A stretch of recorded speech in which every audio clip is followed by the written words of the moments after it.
Again, for those just joining, welcome to a live streaming of the J3A qualification meet here at the National Stadium, Kingston, Jamaica.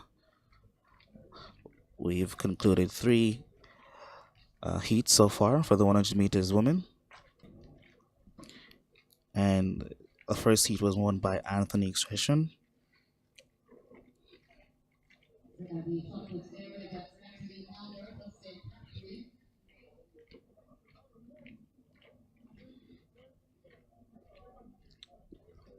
We should be having our fourth heat on track anytime soon now. The athletes are just getting their warms up, waiting for the official to send them on their way.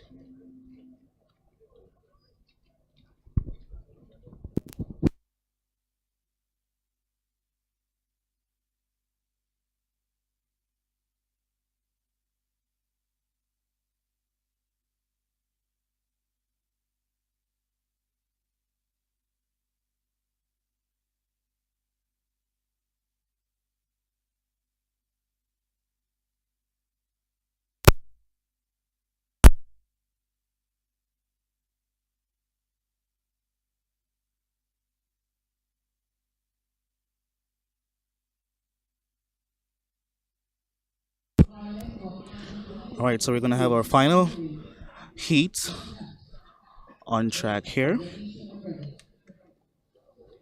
We have Renisha McGregor in the lineup. She's unattached. Lane 6, Elaine Thompson. Lane 8, we have an athlete here from St. Catherine. They'll be next to be on their marks.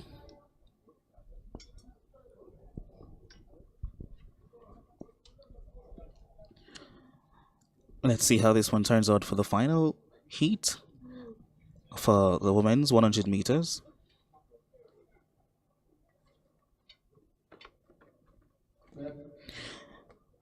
They're off first time of asking and going strong there in lane 4. On the inside, going strong as well, but lane 4 should take this one. University of the West Indies athlete, they're going strong. Wasn't so smooth, but she had a better driving phase coming through the line there. So we have McGregor winning that one, 11.57 seconds, Scarlett 11.75, and Henry 12.23. So this concludes the women's 100 meters.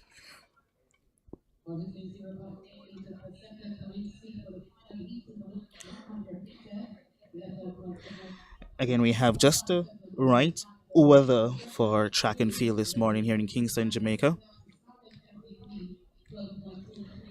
We've seen so far some good running.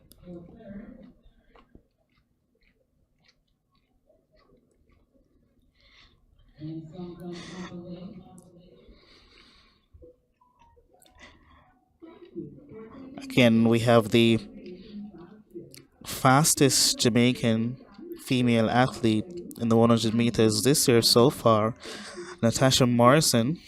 She ran 10.87 back in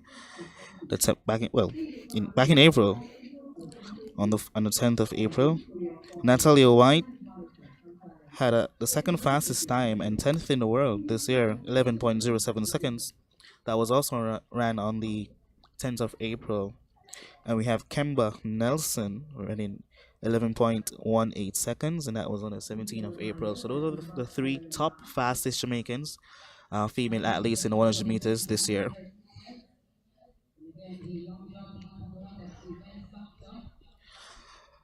Okay, joining me this morning as well, we have Delano Rochester will be joining me right now, and he'll be my co-host for the remainder of this session.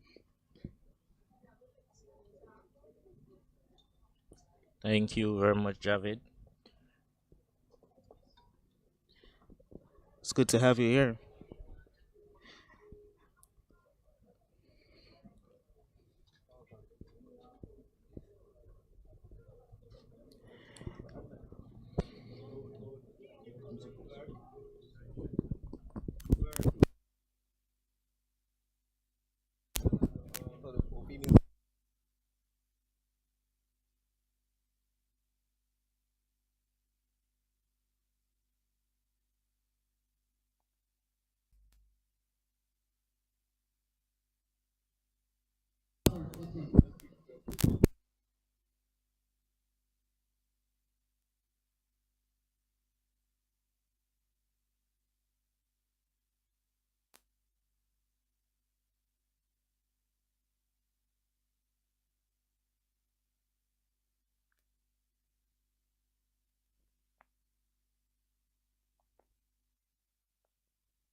And I announced it already. Section 1 list. Yeah. Now the start list.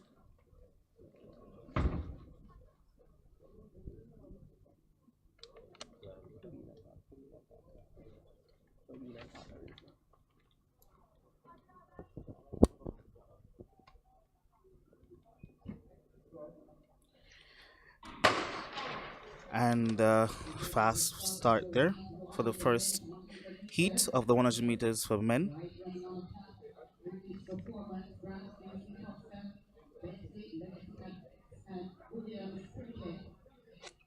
So the lineup we have Javon White, lane 1, Demario Gallup, lane 2, Junior Grant, lane 4, Orlando Moore, lane 5, Michael Bentley, lane 7, and Romari Williams in lane 8.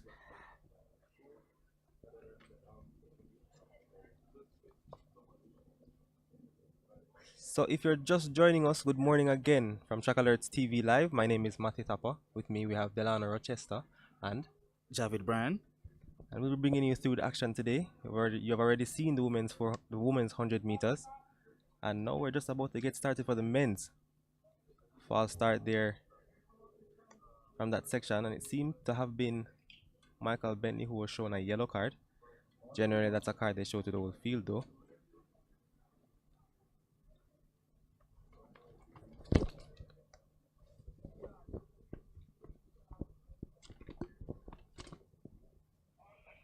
So the ones to watch: Romari Williams out of lane 8 from Sprint Tech, and Michael Bentley from Legacy Athletics. He's in lane 7.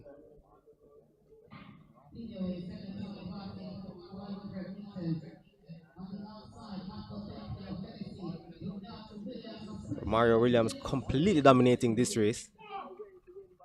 10.34 seconds of flash time for Mario Williams of Sprint Tech. Rounded down now to 10.36.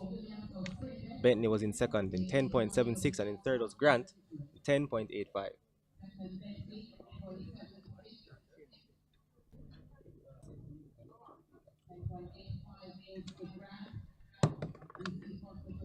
So not a bad time early in the season for Romario Williams. 10.2 man at his best. Just rounding back into form. I believe it might have been his second 100 meters for the season. And he seemed a bit displeased. Michael Bentley, 10.76. Also not a bad time for him. Has a personal best of 10 point.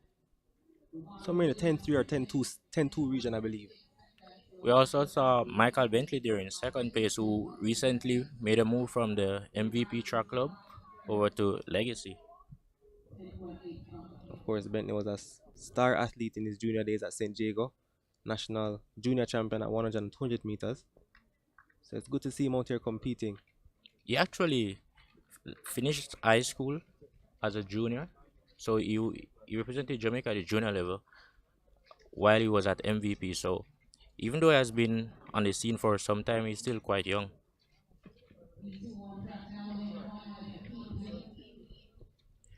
Romari Williams there also look pretty decent earlier in the year in the 200 meters, running 20.59 seconds. That's the second fastest Jamaican in the 200 meters and 55 in the world so far. He ran that back on the 17th of April of this year, Romari Williams. Definitely one of the bright stars at Sprint Tech. So we're just ahead now, moving to section 2 of the men's 200 meters. The lineup in lane 1 is Akeem Blake of Titans. In lane 2, Oshane McPherson of GC Foster. In lane 3, Courtney Missick of Titans International. Oh, my apologies, that's actually Javon Rollins of GC Foster. And in lane number 7 is Janoy Evans, unattached. This one sets up for a cracker. Let's see how this one turns out. They've been asked to their marks. Look for the fast starting Akeem Blake out of lane 1. They're out first time of asking. And going strong there in lane 1 on the inside. Akeem Blake. Flash Very time. fast time. Very, very fast time there for Akeem Blake. 10:33, that stand. That should be a personal best for him. 10:34 now running up. Excellent run for Akeem Blake. The young man out of Titans. Finishing second was Oshane McPherson of GC Foster, 10.42. And in third was Rollins at 10:64. But definitely the time there, and perhaps the time of the meet so far, Akeem Blake, 10.34 seconds. 19-year-old. Training with the big boys now. That is Mr. Yohan Blake and Kevona Bailey-Cole. In the big league, he actually just read this the 8th fastest time as far as Jamaican athlete. 10.34 there. Yohan Blake has a 7th fastest time, 10.27, and that was ran on the 24th of April of this year. And we're hearing him now being applauded by his teammates who would have just seen that race in the tunnel. Not a bad race for him. I'm sure he'll be looking to go even faster at national championships later on this year. Section 3 of 9 now on track of the men's 100 meters. In lane 1 is Makish Compton of GC Foster College. In lane 2, Kadrian Golson of GC Foster College. In lane 3, now we're going to see Courtney Missick of Titans International. In lane 4, from GC Foster is Joshua Parks. Sorry, that's lane 5. Just getting into mixed up with the numbers here. In lane 7 is Andrew Fisher of Sprint Tech, and in lane number 8 is Edward Clark Jr. of Legacy Athletics. And of course, these athletes are preparing for the Olympics later this year in Tokyo. And the qualifying standard for this event is 10.05 seconds. Of course, we know Jamaica being a sprint nation, there are oftentimes numerous athletes who surpass that mark, but a lot of these athletes would want to be in and around that time area in this event. So far for this year, we have Nigel Ellis running 10.04, and that's the fastest Jamaican for this year, and that's the 16th fastest time in the world this year. And particularly in this race, Delano, you want to take a look at lane number 7. That's Andrew Fisher of Sprint Tech, has a personal best of 9:94. Ran it about, I believe in 2018 in Madrid. He's been trying to get back down to the shape we're generally seeing him in. Also a very quick starter. We can look for competition though out of lane 2 and lane 1 with Golson and Compton training partners at GC Foster College.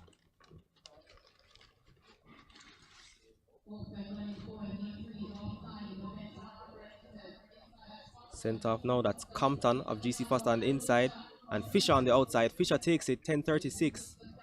So I believe that is the third 10:3 we've seen today. Yes, it is. Incredible running here inside the National Stadium. Hard to imagine it's only just about 9 o'clock. Times on the screen now, Andrew Fisher 10:37 for first. In second was Kadrian Golson of GC Foster in 10:47, and in third, training partner Compton of GC Foster 10.56. And of course, Andrew Fisher there, a Jamaican born, actually attended St. Elizabeth Technical High School, and he switched allegiance to represent Bahrain. He's of course one of a few Jamaicans that has done so over the years. Yeah, and impressive sprinting from him. Attended UTEC for a while. Trained a bit with MVP Track Club. Then made the move has since made the move to GC Foster College. I believe he spent some time with his old high school coach as well before getting to GC Foster. That's Ronaldo Walcott, head coach at St. Elizabeth Technical. And of course, Matthew, in this next heat, section 4 coming up, we see in lane 8, Rajay Morris out of Clarendon College, who is a big talent. So it will be interesting to see how he goes up against the seniors here. Yes, it should be a very interesting race. Here's the lineup. Daniel Chambers from Titans goes in lane 1. Emmanuel Calendar of Swept Track Club in 2. Dexter Lee is lined up for Titans in lane number 4. Rasheed Dwyer of Sprint Tech is in 5. Michael Sharp of GC Foster in 7. And as he said, Rajay Morris of Clarendon College is in lane 8. Should be an interesting race with, of course, Rasheed Dwyer of Sprint Tech in lane 5. 32 years old now. Rasheed has a personal best at 200 meters of 19.86 seconds.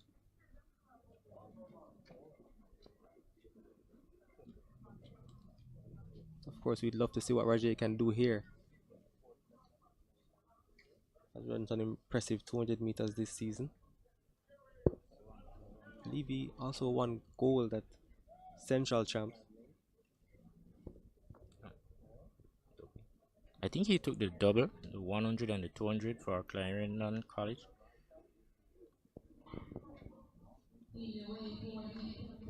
Sent off now Rasheed Dwyer in the middle of the field, stamping his class over this one. And this one is all Rasheed Dwyer. On the inside is Calendar of Swept Track Club. Rajay finishing down in 3rd. Exceptional run though for Dwyer, 10:31. So that's 4 10:3s so far. Second was Calendar of Swept Track Club, 10.63 seconds, and finishing 3rd, Rajay Morris, 10.67. Yes, definitely. There's been a 10-3 morning so far, and there is 100 meters for men. Some of the faster 100 meters we have seen so far on local soil. And it just goes to show the athletes are really and truly getting into shape for the national championship. There had been some concerns that as a result of the COVID-19 virus and the pandemic not allowing track meets, athletes wouldn't have been sharp and ready for the championships this year, but they're proving that they have been preparing, and I believe they'll be ready to compete. Yes, and it's definitely very tough to be not able to compete for over a year and just train. So it doesn't only take a lot of physical strength, but mentally. So again, a big shout out to all the coaches and staff for keeping these athletes motivated and ensure that they are out competing. Definitely. Well said.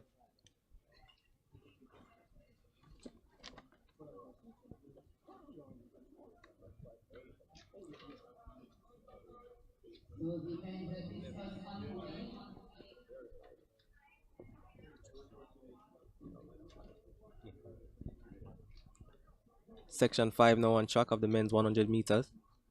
The lineup: in lane 1, Joseph Ramey, MVP Track Club. In lane 2, Jaheem Doisi, running unattached. In lane 4, Andel Miller of MVP Track Club. In lane 5, Ramon Barneswell of MVP. Lane 7, Adrian Edwards of MVP. And in lane 8, Michael Campbell, also of MVP. You know, while we give a shout out to the coaches, I think we should also give some big kudos to the athletes themselves for staying fit and staying competitive, even though the COVID-19 has somewhat halted would have been several competitions for them to keep a competitive level of international level that they would have needed to keep sharp for the upcoming Olympics in Tokyo.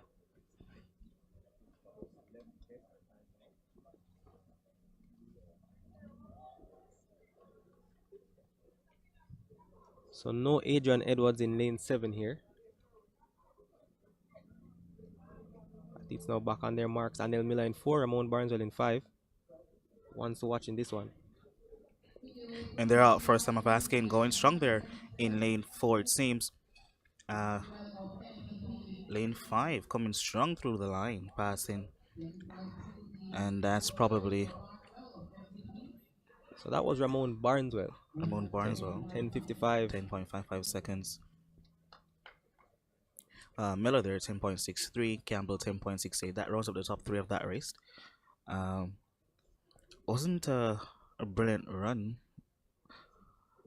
the slowest of the morning so far in the 100 meters for men. But it wasn't the fastest for sure.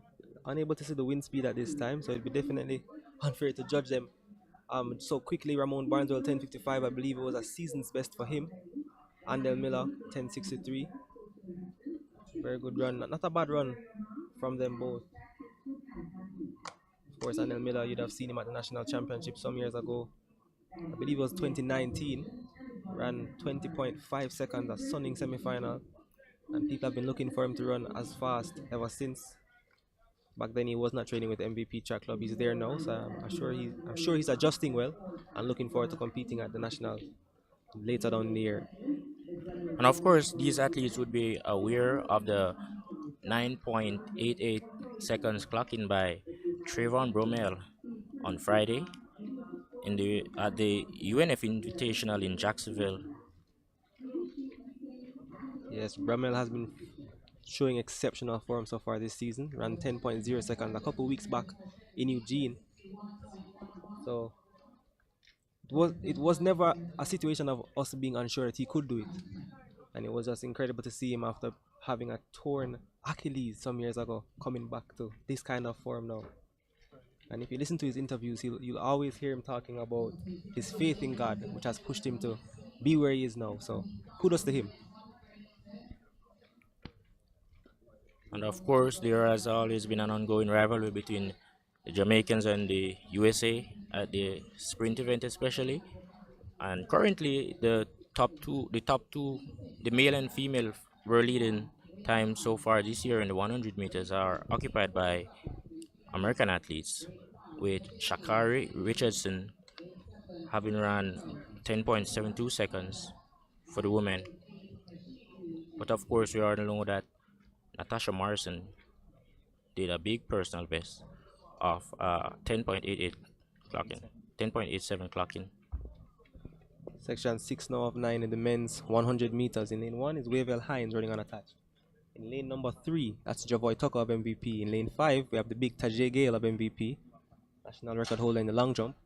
In lane 7 will be Jordan Nicholas running unattached. And in lane 8, Kashim Green of MVP. They're asked to their marks. Of course, the ones to watch again in the middle of the field, Javoy Tucker of MVP, 10.0 at his best.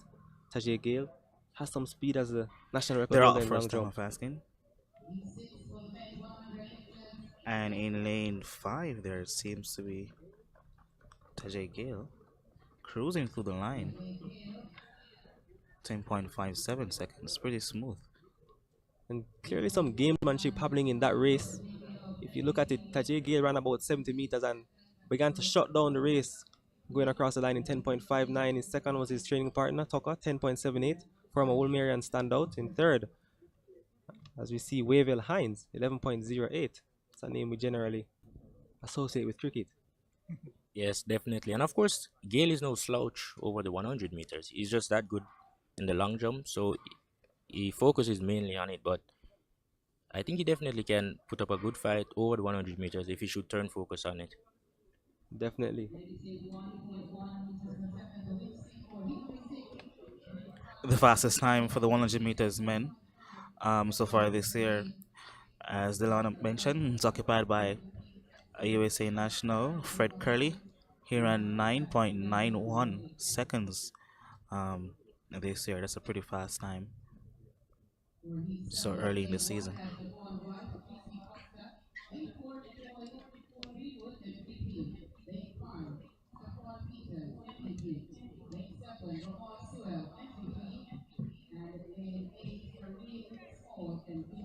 So section 7 of 9 now, the men's 100 meters. In lane 1 is Javon White of GC Foster. Lane 2 should be Kenu Gordon of Exed.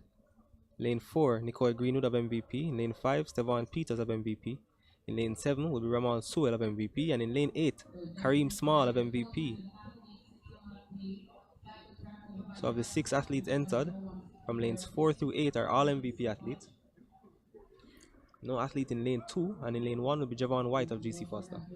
Let's see how Javon White manages himself in a den of MVP track athletes. Let's see if he'll stand out.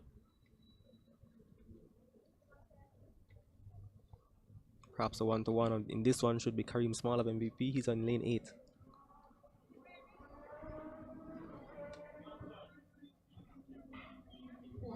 And they're off first time of asking. And in lane 8, going strong is Kareem Small. On the inside, Javon White seems to be taking this one pretty smooth. Great run there by Javon White. 10.65 the flash time out of GC Foster. Tall, powerful figure is White. Just powered away with that one. Rounded up now to 10.67 for White. In second was Kareem Small, 11.11 seconds. And in third was Greenwood in 11.38. So we have here the first 11 seconds coming out here in Heat 7. But White there looking pretty impressive. A little bit slow out of the blocks, but his driving pace picked up and seems to be overtaking everyone the last 60 or so meters. Winning that one 10.67 seconds. That's Javon White of GC Foster. Section 8 of 9 now, the penultimate section in the men's 100 meters.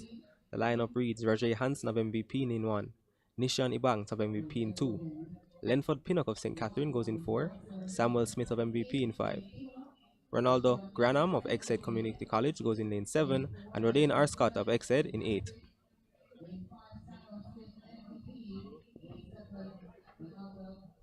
Of course, other events taking place on the infield and also on the side of the track are the men's long jump and the men's discus.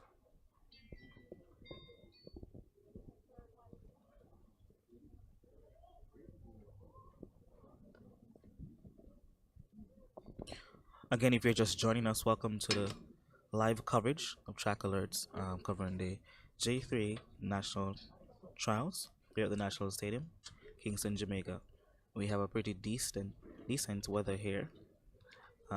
Just the right weather for track and field. I'm sure the athletes are loving it.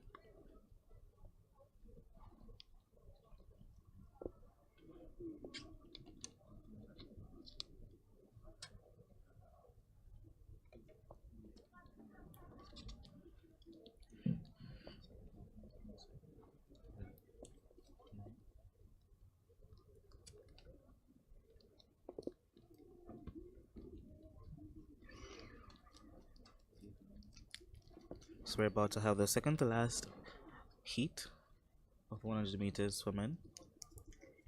The lineup seems to be Rajay Hansen lane 1, Nishan Ibanks lane 2, no athlete there in lane 3. We have Lenford Pinnock in lane 4, Samuel Smith lane 5, lane 6 is empty, and Ronaldo Granham lane 7, and there's no athlete in lane 8.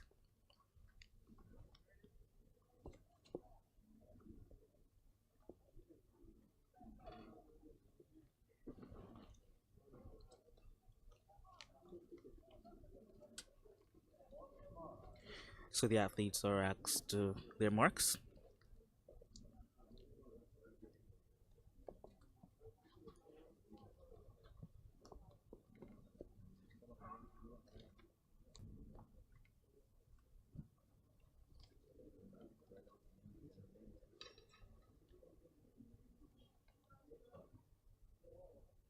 Hansen, Ibanks, Pinnock, Smith, Granham. They're off. And there's a foul start. Second of the day. So far.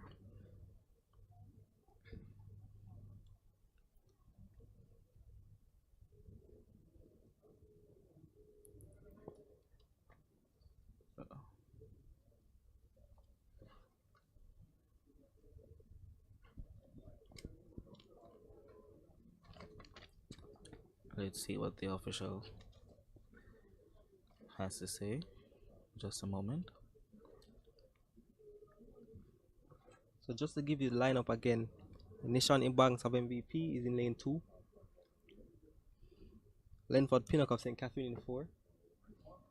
Samuel Smith of MVP in 5. And Ronaldo Granham of Exeter in lane 7. Look for Samuel Smith out of lane 5 from MVP.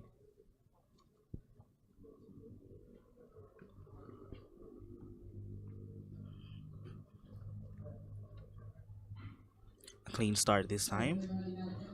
Going strong there, Samuel Smith.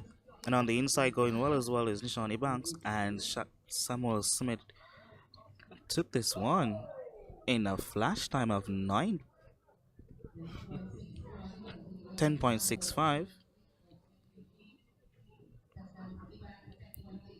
We have a Banks 10.83 in second, Pinnock in 11.49. I saw 9.86 there almost as a flash time. I was surprised. Sure, Samuel would have been surprised as well. 986 is what we saw. And of course, the man taking that is Samuel Smith, who started doing track and field while attending UTech. And it's good to see the progress that he has made over the last 3 or so years.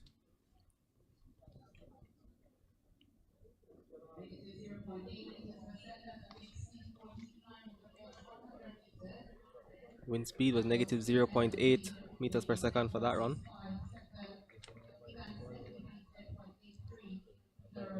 Section 9 of 9 now, the men's 100 meters. 5 athletes are registered to compete. 3 have turned up. In lane 1, Shane Pitter of XZ. In lane 7 is Matthew Howell of MVP. And in lane 5, that is Keval Buckner of St. Catherine.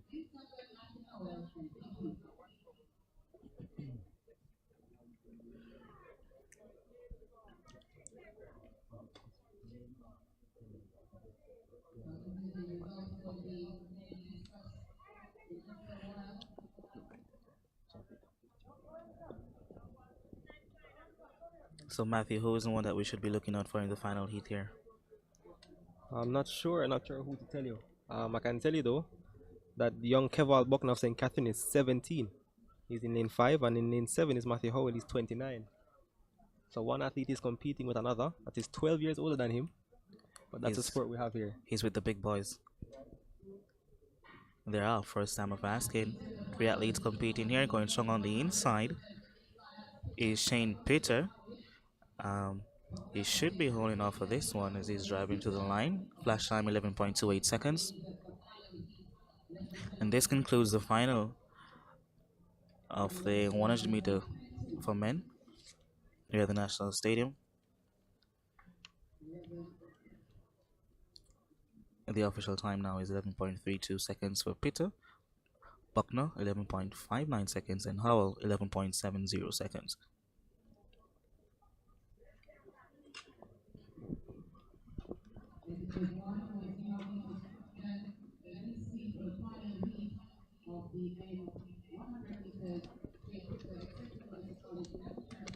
And of course, the next event on track will be the women 100 meter hurdles.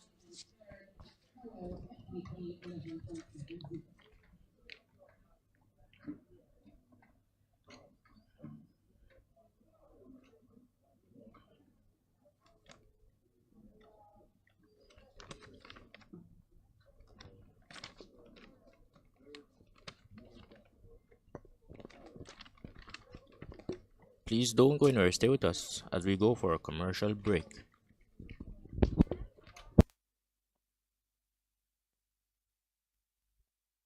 Avoid the inconvenience of power outages and become energy independent. Vector Technology Institute, the leader in solar energy training, now registering for the Solar System Installer Certification course, which will give you the skills needed to install solar systems for homes and offices, while providing the opportunity for an exciting career as a certified solar systems installer. Call Vector Tech at 929-3435. The course is internationally certified by the Electronics Technician Association. Stay with Track Alerts TV by clicking the subscribe button and hit the notification bell to make sure you get all our races, interviews, and exclusive content. And don't forget to like, comment, and share. Unlock your brand's potential with one team, one vision, one message, one digital experience, one compelling story, one creative idea. Integrated into one powerful synergetic approach to take your brand to the next level. Think big, dominate the marketplace, Build lasting relationships with one integrated group.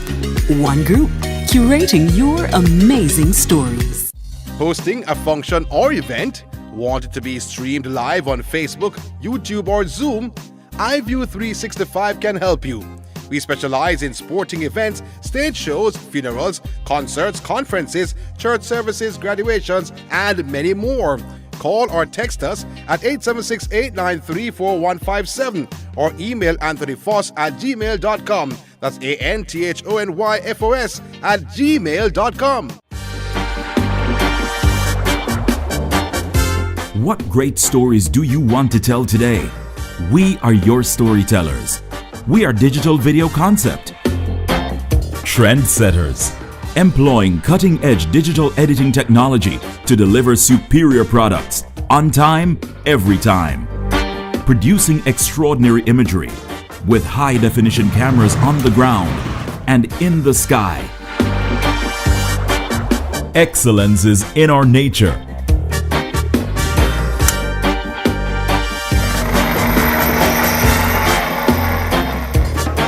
Call us today for all your video storytelling need. Are you ready? We are ready. Let's go!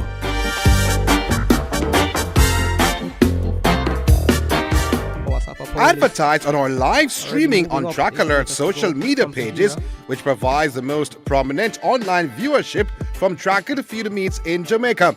Your products will be seen by our large audience in Jamaica, the diaspora, and across the world. Book your spot in our live stream for a very small introductory fee.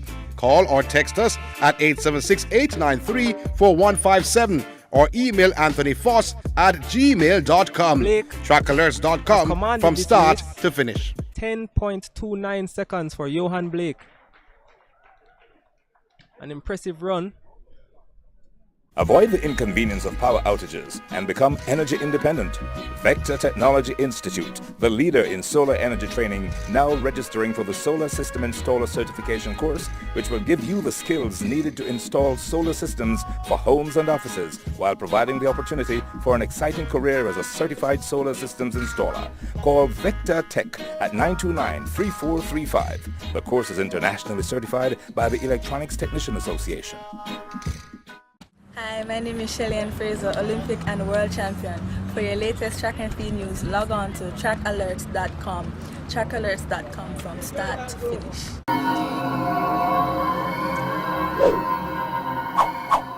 Your products will be seen by our large audience in Jamaica, the diaspora, and across the world. Book your spot in our live stream for a very small introductory fee. Call or text us at 876-893-4157. Avoid the inconvenience of power outages.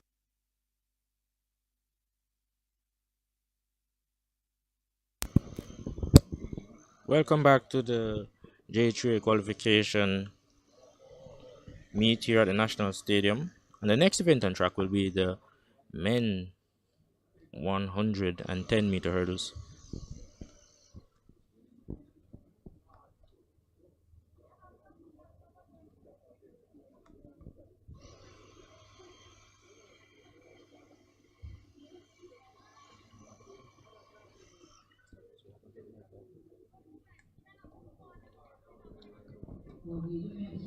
So there is no women 100 meter hurdles, and of course, so we move on to the men 110 meter hurdles.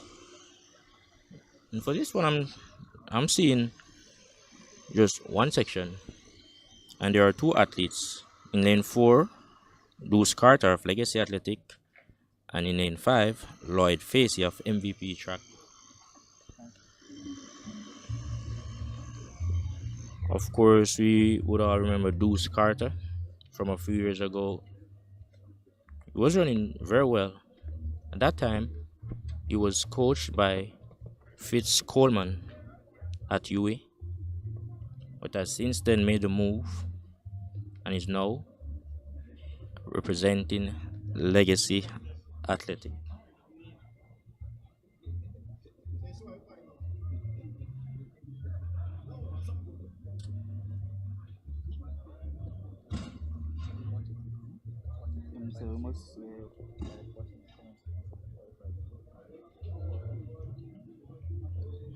And of course, the world leading for the men 110-meter hurdles this year is no other than Grant Holloway of the USA, and he ran a time of 13.07 seconds.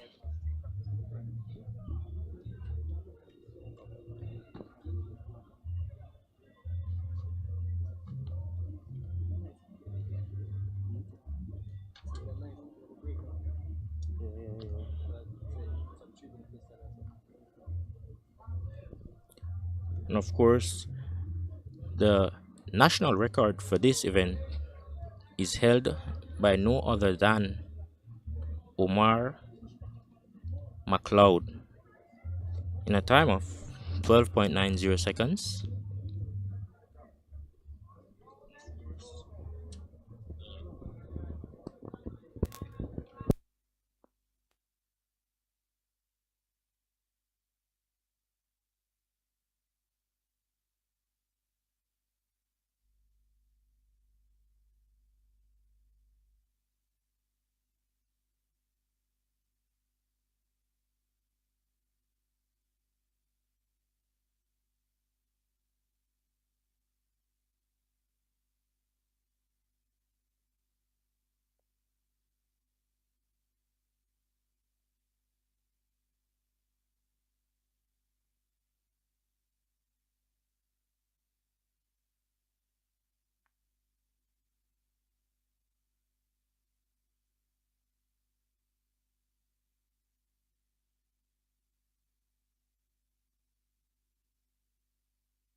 So if you're just joining us, just want to welcome you again to action inside the National Stadium of the J3A Qualification Meet 10.62 for seniors.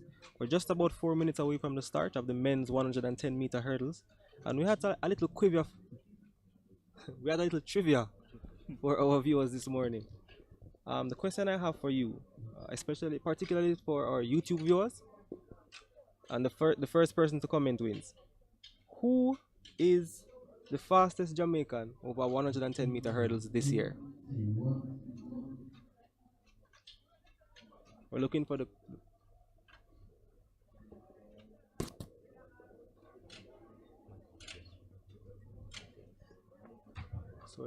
first person to give us the answer to that question. The fastest Jamaican over 110-meter hurdles this year.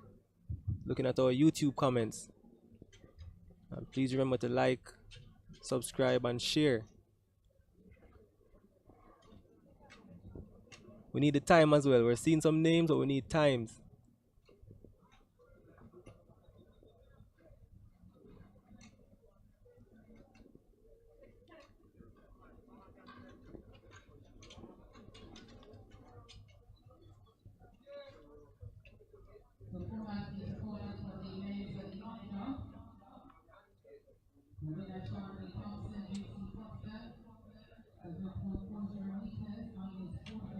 So we're seeing an answer from Sandra Williams. No, that's not the answer we're looking for.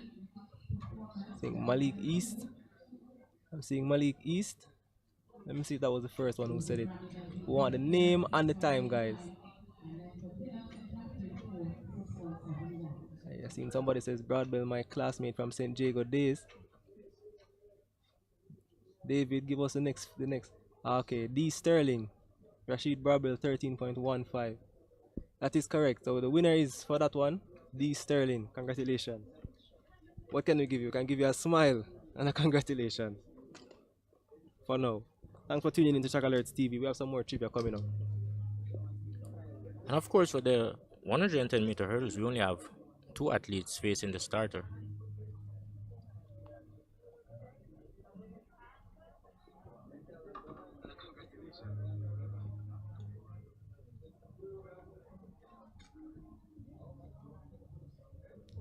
So registered to compete is Deuce Carter of Legacy Athletics, as well as Lloyd Facey of MVP.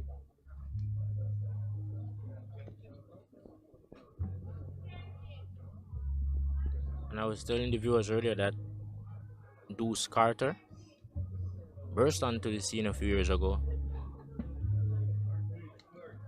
but has since then, at the time he was at UE with Fitz Coleman, but has since then made a move and is now at Legacy Athletic. I think at one point he was at Akon after he left UE, because Legacy is the newest track club here in Jamaica. And definitely an exciting track club. They're based out of Calabar High School. Have a number of young talents, including Michael Bentley, Tyreek Wilson. We've seen him a couple times this season. Crystal Morrison, another standout from high school champs a couple years ago. Many believe one of the best we've ever seen out of high school at sprint hurdles, training at Legacy now. We also have the hurdler Orlando Bennett. Has one of the fastest times as well in the world this year for Jamaica at the men's 110-meter hurdles. As you see, the hurdle crew just about ready to get this race underway. All 10 flights of hurdles are on track. Again, Deuce Carter of Legacy in 4 and Lloyd Facey of MVP in 5. It would be interesting to see the time that Deuce Carter produces here, because we all know that he has been plagued by injuries over the year, which has halted his progress. Definitely, he was one of them who we had hoped would have continued on the trajectory that he was in a couple of years ago, but that's how the sport is. Injuries, sometimes lots of unforeseen happenings, and you know, things just change for you. So we're really hoping now Deuce is beginning to come back to who we know him to be.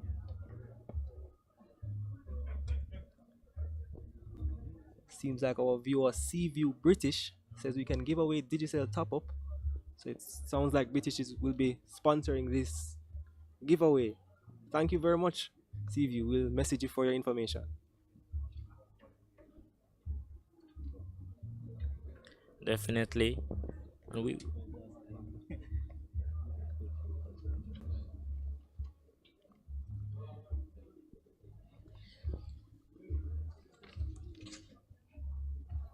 And of course, we have a lot more events coming up today. Some exciting action. We have the women's 200-meter dash, the men's 200-meter dash, the women's 800-meter, the men's 800 meters, the 400-meter dash for men, 400-meter hurdles for women and men, and the 1500 meters for men and women.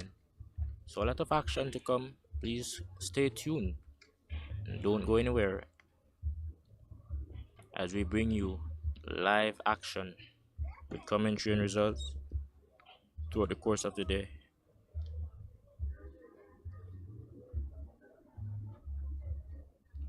So again, just want to say thanks for watching Track Alerts TV.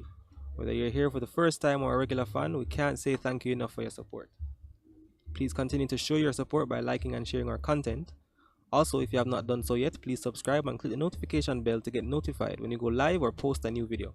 Subscribe, share, like, and comment, and be a part of our track and field coverage.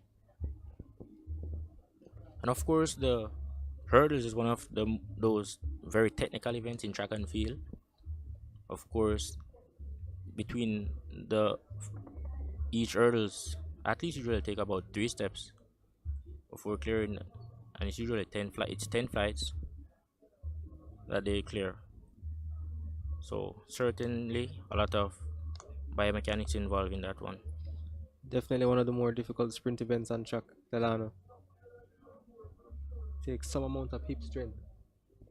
Definitely requires tremendous focus, and also focus in the sense of getting over the hurdles, but also not focusing on your competitors while competing, because that can throw you off stride. And we've seen a lot of injuries over the years caused by such happenings. Definitely.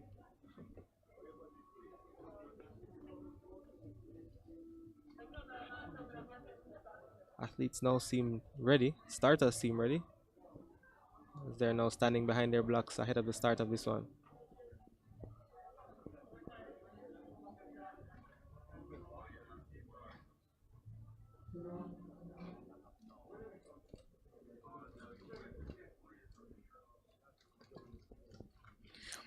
Right, so in the comment section we have Untamed Kango asking for some news on Ashanti Moore. She'll be featuring in the second heats of the 200 meters dash for women. She'll be up in lane 6.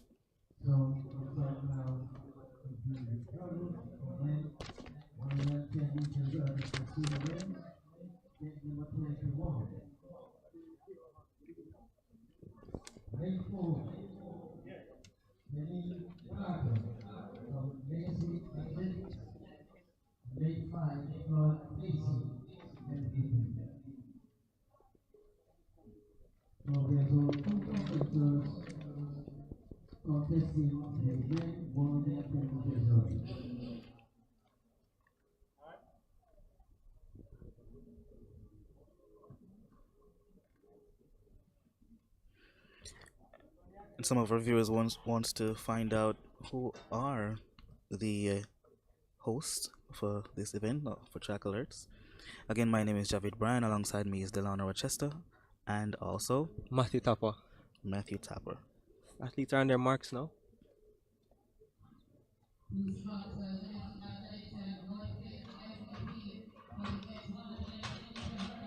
Just about 4 hurdles to go. It's Deuce Carter just ahead of Lloyd Facey of MVP.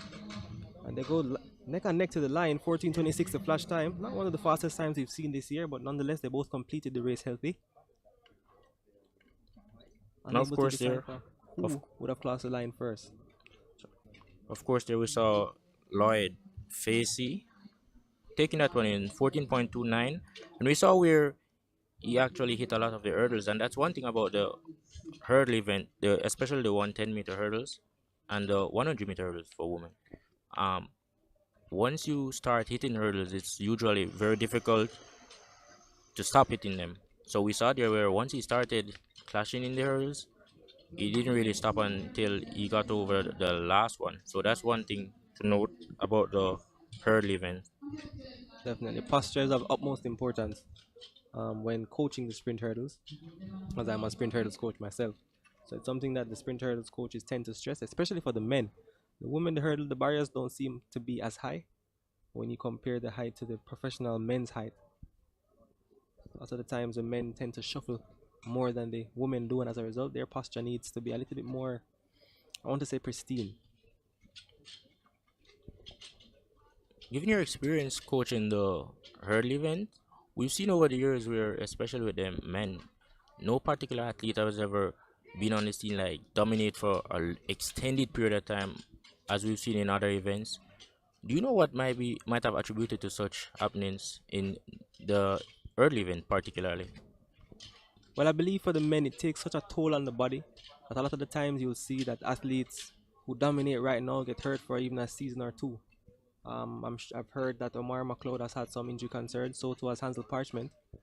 So it's one of those events where you need to be extremely careful about how you take care of your body. Recovery is extremely important, and especially the strength part of your training regime has to be built and tailored to you.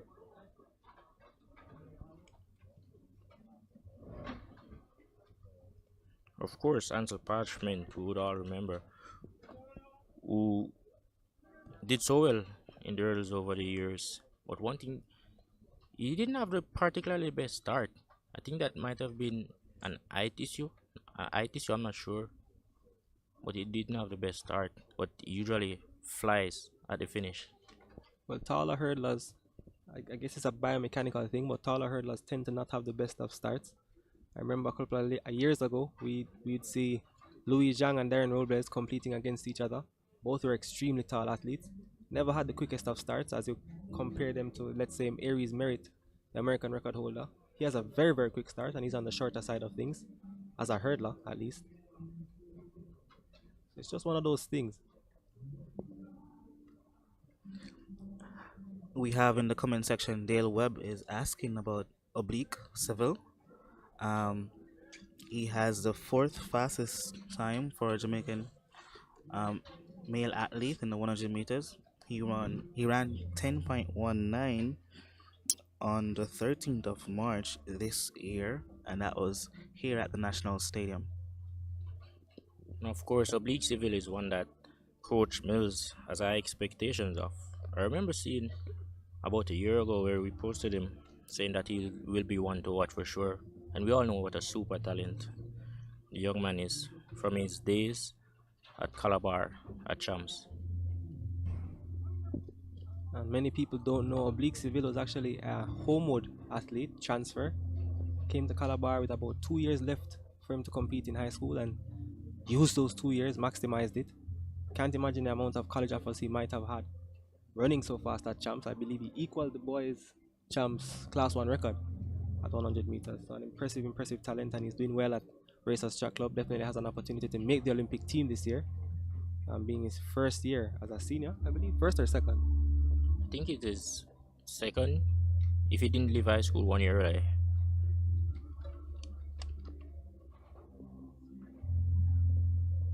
Of course, he holds that record with Zarnell Hughes, who represents Great Britain, but he's from Anguilla. Of course, there's 1 year at Kingston College. And funny enough, they're both now training partners at Racers Track Club, so an interesting duo there. I'm sure they have the most interesting of training sessions when you think about the competition that they might face each other just day to day. And of course, when you compare both athletes in terms of their physical appearances, Oblique Seville is very tiny in stature compared to Zarnell Hughes, who is probably over 6 feet tall. Yes, definitely interesting to compare the two.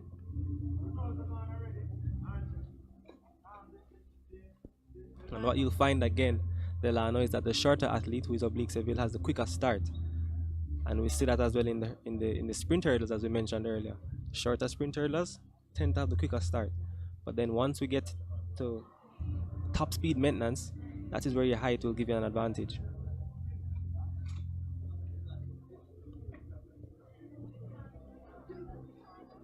Just a follow-up question there from, I think it was Dale Weber, asking if Oblique Seville will be featured in today's event. Looking at the starting lineup, he won't be featuring today. So we're just going to go to a quick commercial break. Again, thanks for joining us on Track Alerts TV, and we'll be back shortly with more action from the National Stadium. And become energy independent. Vector Technology Institute, the leader in solar energy training, now registering for the Solar System Installer Certification course, which will give you the skills needed to install solar systems for homes and offices, while providing the opportunity for an exciting career as a certified solar systems installer. Call Vector Tech at 929-3435. The course is internationally certified by the Electronics Technician Association. Stay with Track Alerts TV by clicking the subscribe button and hit the notification bell to make sure you get all our races, interviews, and exclusive content. And don't forget to like, comment, and share. Unlock your brand's potential with one team, one vision, one message, one digital experience, one compelling story, one creative idea. Integrated into one powerful synergetic approach to take your brand to the next level. Think big, Dominate the marketplace. Build lasting relationships with one integrated group. One group, curating your amazing stories. Hosting a function or event? Want it to be streamed live on Facebook, YouTube, or Zoom? iView 365 can help you. We specialize in sporting events, stage shows, funerals, concerts, conferences, church services, graduations, and many more. Call or text us at 876-893-4157 or email anthonyfoss@gmail.com. That's ANTHONYFOS@gmail.com. What great stories do you want to tell today? We are your storytellers. We are Digital Video Concept. Trendsetters. Employing cutting-edge digital editing technology to deliver superior products on time, every time. Producing extraordinary imagery with high-definition cameras on the ground and in the sky. Excellence is in our nature.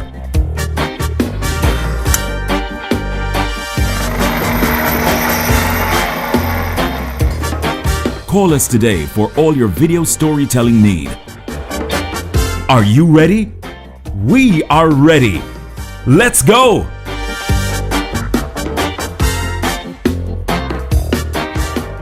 Advertise on our live streaming on Track Alert's social media pages, which provides the most prominent online viewership from track and field meets in Jamaica.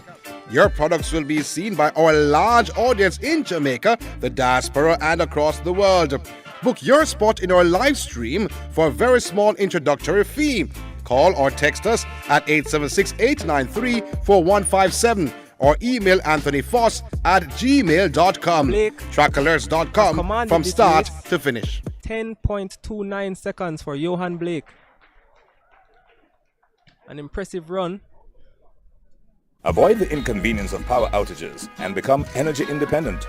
Vector Technology Institute, the leader in solar energy training, now registering for the Solar System Installer Certification course, which will give you the skills needed to install solar systems for homes and offices, while providing the opportunity for an exciting career as a certified solar systems installer. Call Vector Tech at 929-3435. The course is internationally certified by the Electronics Technician Association. Hi, my name is Shelly-Ann Fraser, Olympic and World Champion. For your latest track and field news, log on to trackalerts.com. Trackalerts.com from start to finish.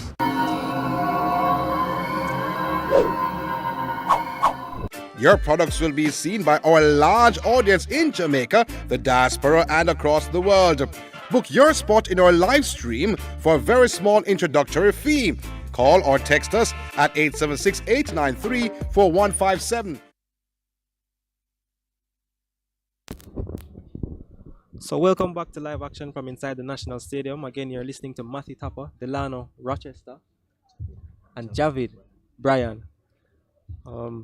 Just about 9:43 a.m. inside the National Stadium. Very, very warm temperatures. Are just a couple of minutes ahead of the women's 200 meters.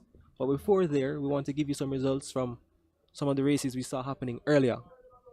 Of course, the women 100 meters was the first track event this morning, and taking that event was Sasha-Lee Forbes of Sprintec in a time of 11.17 seconds, which places her third this year on Jamaica's list, behind Natalia White and Natasha Morrison. In second place was Ramona Burchell, also of Sprintec, in a time of 11.39 seconds. Third was Ronisha McGregor of University of the West Indies in a time of 11.58, which equals our personal best. Of course, Ronisha McGregor is more known for the 400 meters, so this is definitely not in our strong zone. In fourth was Michelle Harriott of GC Foster College in a time of 11.73 seconds. In fifth was Griselle Scarlett of MVP Track in a time of 11.76 seconds. Sixth was Anthonique Strachan of MVP Track in a time of 11.78 seconds. In 7th, we have Shakira Bora of St. Catherine in a time of 11.88 seconds. In 8th was Mikhail Moody of MVP track in a time of 11.92 seconds.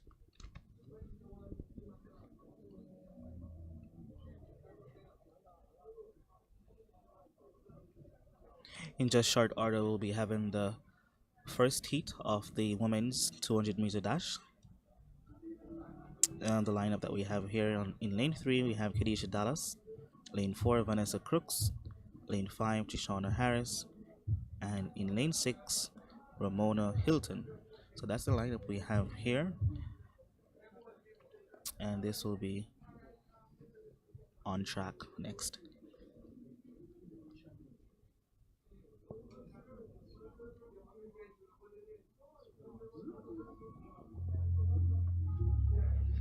So I see in the comment section, they're asking about Christopher Taylor. He ran 20.73 seconds on the 24th of April this year. That's the 6th. By my recollection, that's the 6th fastest time for a Jamaican male athlete in the 200 meters outdoor. So Christopher Taylor, 20.73 seconds. He ran that back on the 27th of April. That's like a couple days ago.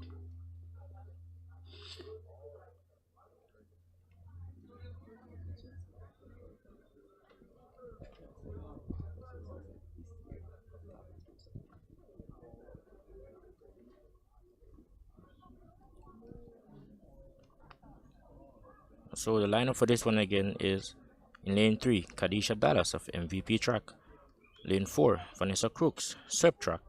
Lane 5, Trishana Harris, MVP track. And in lane 6, Ramona Hilton of swept track. So 2 MVP and 2 swept track in this one.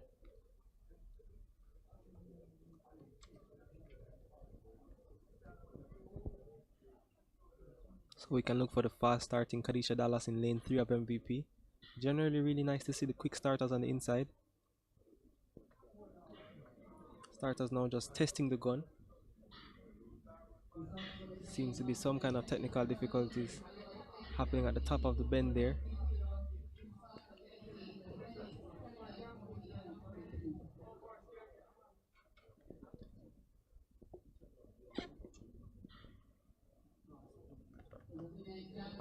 And of course in lane number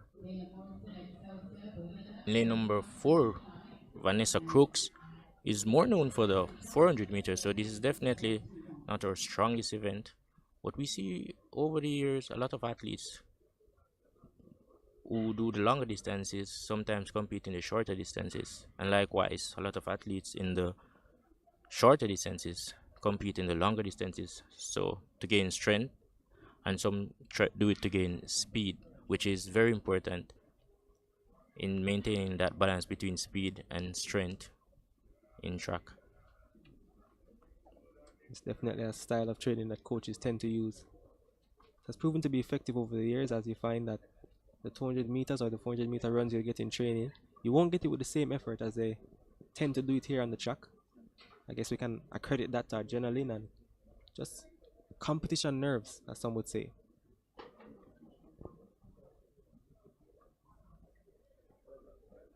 The starters still having some issues there at the start of the 200 meters. We were scheduled for a 9:35 start, so just about 15 minutes behind.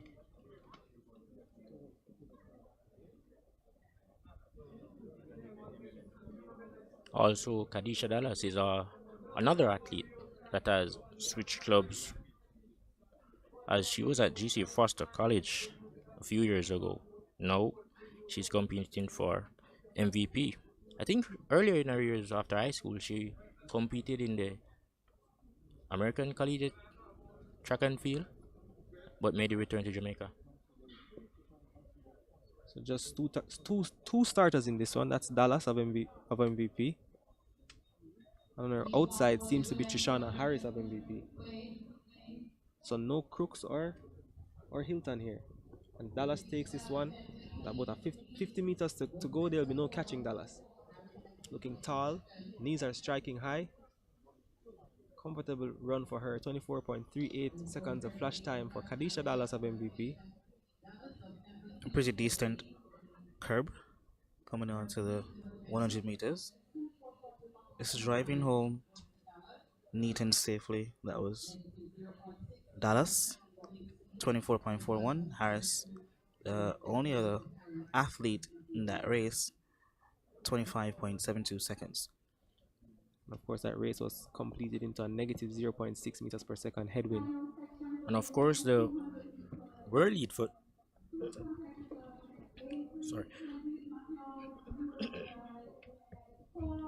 Of course, the world lead for the women 200 meters this year is 22.03 by the impressive Shawnee Miller-Weibo.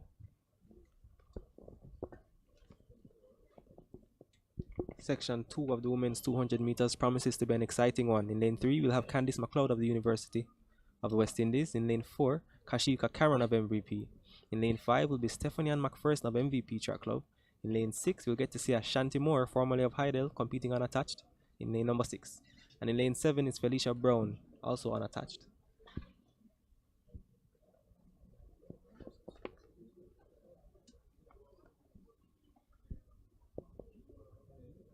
It will be interesting to see the type of form that Kashika Cameron is in here over the 200 meters, as she ran a personal best a few weeks ago in the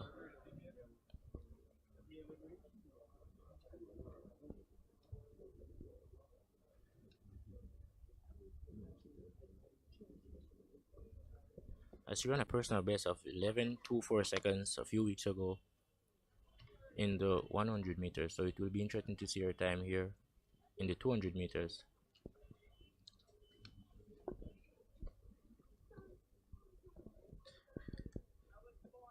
So naturally, Kashika Cameron versus Stephenie-Ann McPherson, Candice McLeod, and Ashanti Moore. Athletes have been sent to their marks, and they're off clean for the first time of asking. Just 3 athletes in here. Stephenie-Ann McPherson on the outside and Candice McLeod on the inside.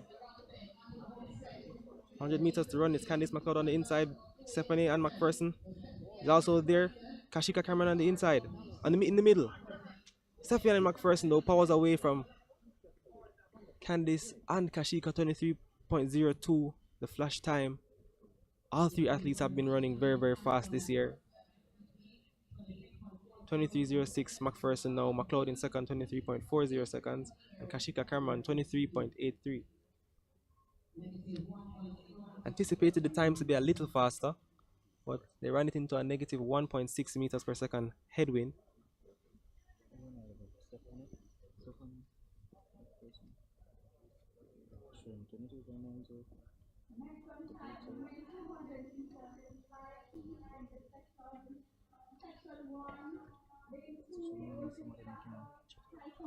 So there was no Ashanti Moore or Felicia Brown. And that was section 2 of the women's 200 meters. Now we move on to the men, for which we have 5 sections. Section 1, we'll have in lane 2, Roger Vaslov Titans. In lane 3 will be Antoine Green of St. Catherine. In lane 4, Matthew Howell, so I'm in the 100 meters earlier, for MVP. In lane 5 will be Jonathan Nibb, representing Exeter Community College. In lane 6, Andre Dakers of GC Foster College. And in lane 7, Jaheim Doisi, running unattached.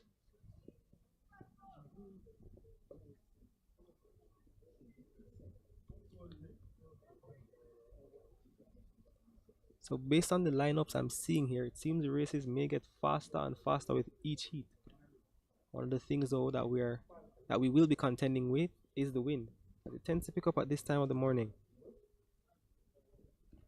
And of course, the world lead for the men's 200 meter this year is 19.81 seconds. And that time was run by Terence Leard of the United States. So we've seen quite early this year where a lot of the United States athletes have occupied the world leading times in these sprint events.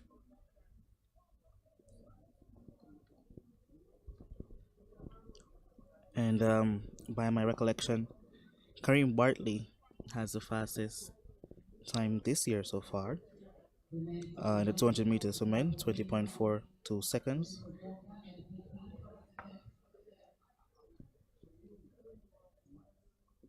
.42 seconds. He ran that on the 23rd of April of this year.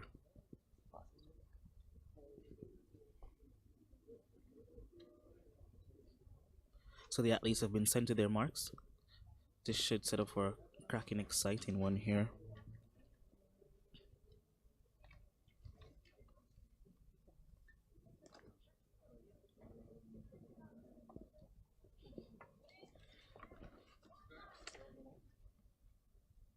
And they're off for the first time of asking. Going strong on the outside there.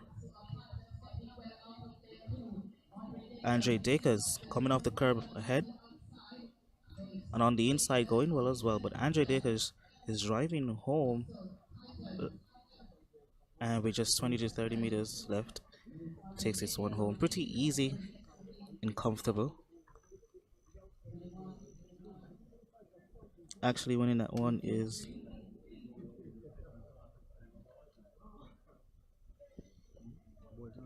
So the board seems to be reflecting an error, but we are 100% sure we saw Andre Dakers of GC Foster taking that one. Now it's corrected, 21.83 seconds. In second was Vassal, that is Roger Vassal of Titans, 22.08 seconds. And in third was Duisi in 22.43. That's a pretty decent time. For Dakers, running for the GC Foster College, 21.83 seconds. Had a pretty good start, went out pretty hard, came off the curb just ahead of the field, and drive home pretty decent and comfortable. The wind reading for that one was a negative 1.0 meters per second. So the wind isn't very, very bad now, but it's definitely want that to be on the positive side of things going forward.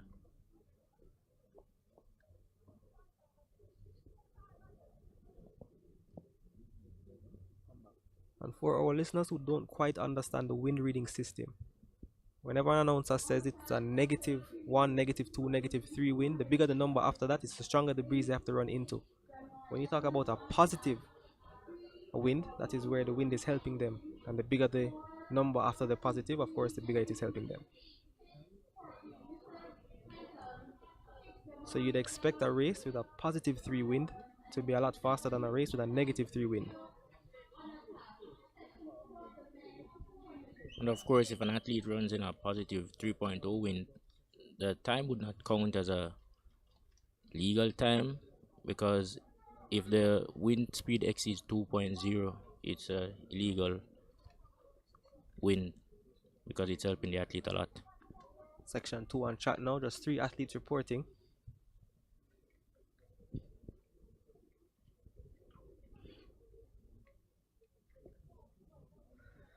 The Mario Gallup of Ricketts performance is in lane 6. Courtney Missick of Titans in 5. And they're off. Inside is Kashim Green of MVP. Coming off the curb, just ahead of the field is Courtney. Driving pretty easy, while on the outside, closing the gap is Gallup. So Disick took that one. Mystic Titan took that one in 22 points. Just waiting on the official time there. So in first place we have Mystic Titan and Gallup Ricky. In second. So we're actually getting to see what seems to be a distorted visual board, and we're not able to see the second point, the second number after the first number after the point. But the top 3 is Mystic of Titans running in 22.2. The second was Gallup of Ricketts performance in 22.5. And finishing third was Green of MVP in 24.1. Again, we're unable to see the number after the first number of the point. What do you call that number? That the 100th of a second? Correct me if I'm wrong.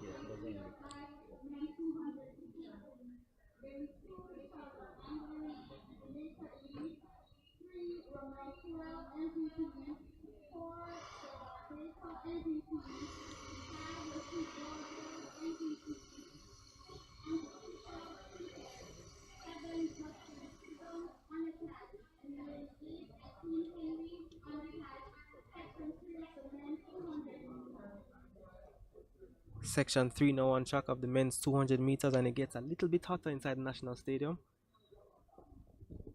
Lineup for this one: Sheldon Anglin of Jamaica leads in 2, Ramal Sewell of MVP in 3, Devon Baker of MVP, he goes in lane number 4, Rasheed Broadbell of MVP in 5, Andrew Fisher of Sprint Tech in 6, Justin Chisholm running unattached in 7, and Akeem Henry unattached as well in 8. We saw Andrew Fisher earlier running 10.3 seconds over 100 meters. One of the faster times we had this morning. He's back out there, and competing against him, the man who we're talking about earlier, that's Rasheed Broadbell, fastest Jamaican at 110-meter hurdles this year. And as inside, he'll have his training partner, that's Devon Baker. Baker wants a top 4 finish at the national championships over 400 meters. Was a part of the contingent that went to the Doha World Championships in 2019. Was unable to compete though, for whatever reason. It promises to be an exciting race. The athletes in lanes 4, 5, and 6. That's Devon Baker, Rasheed Broadbell, and Andrew Fisher.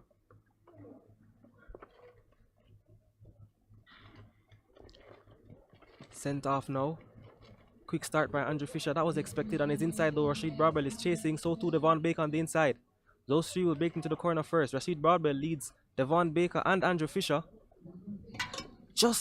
Only just though. But Broadbell, if he finishes, he will hold off Andrew Fisher and Devon Baker to take this one in 21.15 seconds. The flash time for Rasheed Broadbell seemed to be just ahead of Andrew Fisher and his training partner, Devon Baker.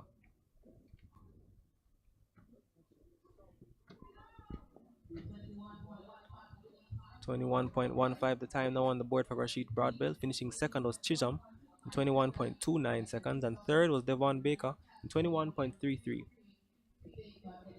Of course, not a fast time there by Broadwell, but the 200 meters is not his pet event, so it's always good to see athletes doing other events at these meets. You never know what might happen. One of the things we tend to see, Delano, is that especially the male sprint hurdlers, and a lot of times in the females as well, they tend to run very good 200 meters. I remember in 2019, Janeek Brown had run 22.4 seconds at 200 meters. She wound up being the NCAA champion at 100 meter hurdles. Danielle Williams also competes in the 200 meters quite a lot, so it's something we see. Yeah, also even Omar McLeod, the record holder over the 110 meter hurdles, who we know to be a good 4 hurdles runner, and also the 400 meters. We saw him some years ago running in the 100 meters. I think he ran a sub 10 also. Yes, he has a personal best of 9.9. Very, very fast time for Omar McLeod. And if you can remember, some years ago at boys champs, Omar McLeod represented Kingston College, but even before then he was a Manchester High student. Was actually a better 400 meter hurdler at the time. Had since transitioned to sprint hurdles in later years of high school and as a collegiate athlete and now professional. Yes, of course, in his Manchester days. Remember him being part of that blistering 4x4 team that had a few years of rivalry with the Monroe College team, with one Delano Williams being a member of that Monroe team. Yes, that was a very special time at boy champs. I remember Coach Harrison, who was the head coach of Monroe at the time. He said to me that he used to focus particularly on the 4x4s, and that made for some exciting 4x4s. Yes, and we also saw that when he took over the head coach job at Kingston College, where the 4x4s improved significantly. So he's definitely a coach that focuses a lot on the 400 meters, and he loves the 4x4.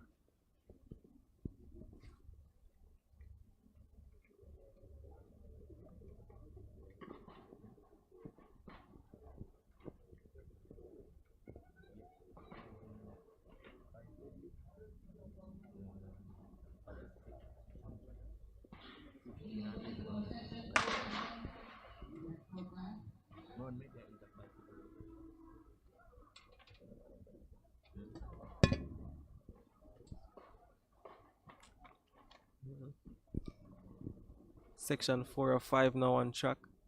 So what seemed to have been a faulty start, but let's give you the lineup. Rodane Arscott of Exed goes in 1, Horace Henry, Jamaica Elites in 2, Orlando Moore of Titans in 3, Jamoy Jackson of MVP in lane 4, Akeem Blake, Titans in 5, Wavell Hines in 6, Zachary Chamberlain in lane 7, and Ricardo Cunningham of Vision is registered in lane 8.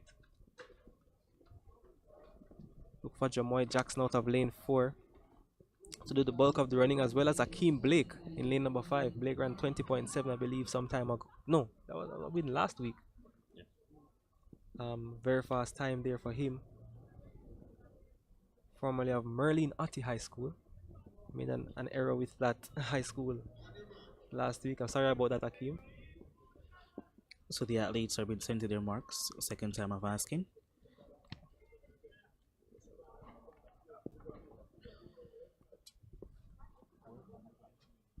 Jamoy Jackson in 4, Akeem Blake in 5, the 2 to watch in section 4 of 5 of the men's 200 meters.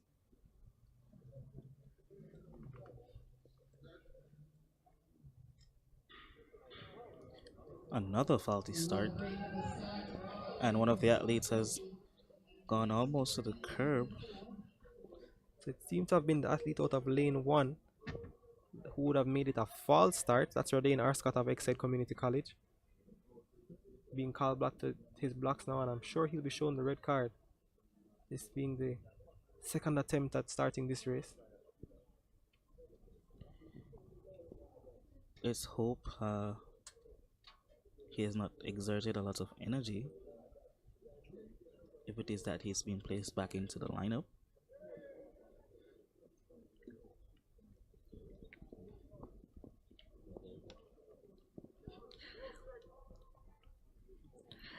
Again, if you're just joining us, welcome to Track Alerts, live coverage of the JAAA Trials here at the National Stadium, Kingston, Jamaica. On track, we have the Heat 4 of the 200 meters for men. We have 2 faulty starts in this particular heat, awaiting the third time of asking. So no athletes have been asked to leave this race, although there seemed to have been a clear jump out of lane 1. Nevertheless, we're happy all athletes are getting to compete, and we're hoping this time for a clean start.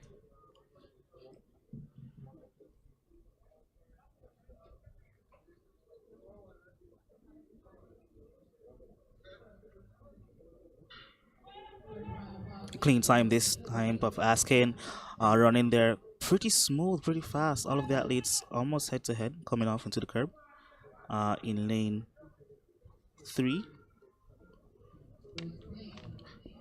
We have Moore, and in lane 4 we have Jackson coming to take this one. Flash time 20.95 seconds.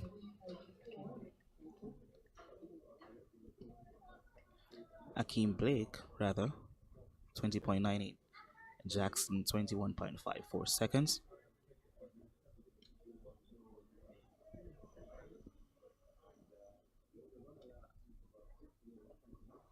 So Blake with 20.98 is definitely the fastest time so far today. So it's good to see someone in there breaking that 21 barrier. Yes, the first athlete under 21 seconds here today, Akeem Blake, had a personal best last week. Wasn't as fast as that, but nevertheless a very good run for him. 20.98 again. Jamoy Jackson finishing second of MVP, finishing a time of 21.54. Was with him just until about the last 30 meters. Finishing third was Wavell Hines, 22.51 seconds. Section 5 of 5 now in the men's 200 meters. The lineup is Stephon Peters of MVP in 1, Orlando Houston of Ebony Striders is in 2. In lane 3 is Dexter Lee of Titans. In lane 4, Rasheed McDonald, MVP Track Club. In lane 5, Oshane Bailey of Sprint Tech. In lane 6 is Javon Minzy of Titans. In lane 7, Emmanuel Calendar, Seb Track Club. And in lane 8, Daniel Chambers, Titans. And of course, in this one, in lane 4, Rasheed McDonald, as we all know, is the national 400 meters record holder with a time of 43.93 seconds. But he has always struggled with consistency over the years. So it will be interesting to see the time that he produces here in this 200 meters. Another of the athletes is also Dexter Lee, who remember being a champs superstar, but has struggled to find his footing since leaving high school. So we expect some great running out of McDonald and Dexter Lee. Also, ones to watch should be Oshane Bailey of Sprintec, former national champion at 100 meters. To his outside will be Javon Minzy, also a young superstar. Had some great character days. On his outside as well should be Emmanuel Calendar of Swepchap Club, giving some challenge. Fastest time so far, 20.9 seconds. Not sure if this one will be faster, but we anticipate that time should be close to that. Will anyone go closer to the 20.42 seconds run by the man Kareem Bartley, who currently represents Texas Tech? He competed before in the NCs for the University of Iowa. Also competed at champs for Garvey, Masio, and Kingston College, where he ran the 400 meters and also was a part of the 4x400 team that placed second to Calabar in 2015 at champs.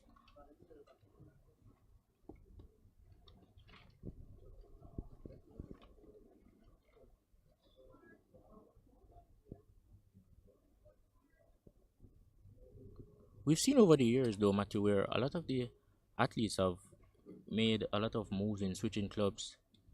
We see here where Javon Minzy is also another of those athletes who left, and he represented Racers, trained with Racers Track Club right out of high school, but now he's at Titans International.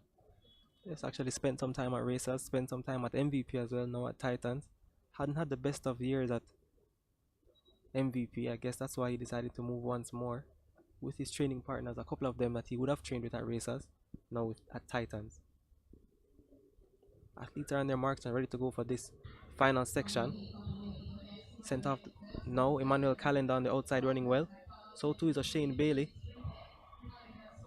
On the inside, that's Rasheed McDonald. So it's about 80 meters to go. Oshane Bailey ahead of Rasheed McDonald. Here comes Emmanuel Calendar of Swept Track Club. And those three will finish as it is. Oshane Bailey of Sprint Tech taking it. 21.16 the flash time. Finishing second was Rasheed McDonald. And third, Emmanuel Calendar. 21.19 now the final time for Oshane Bailey. Second was Rasheed McDonald, 21.53 seconds. And in third was Emmanuel Calendar, 21.74.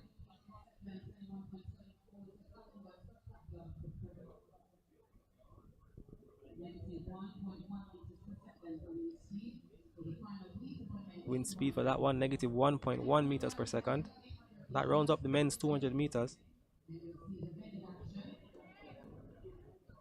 The next event on track will be the women's 800 meters.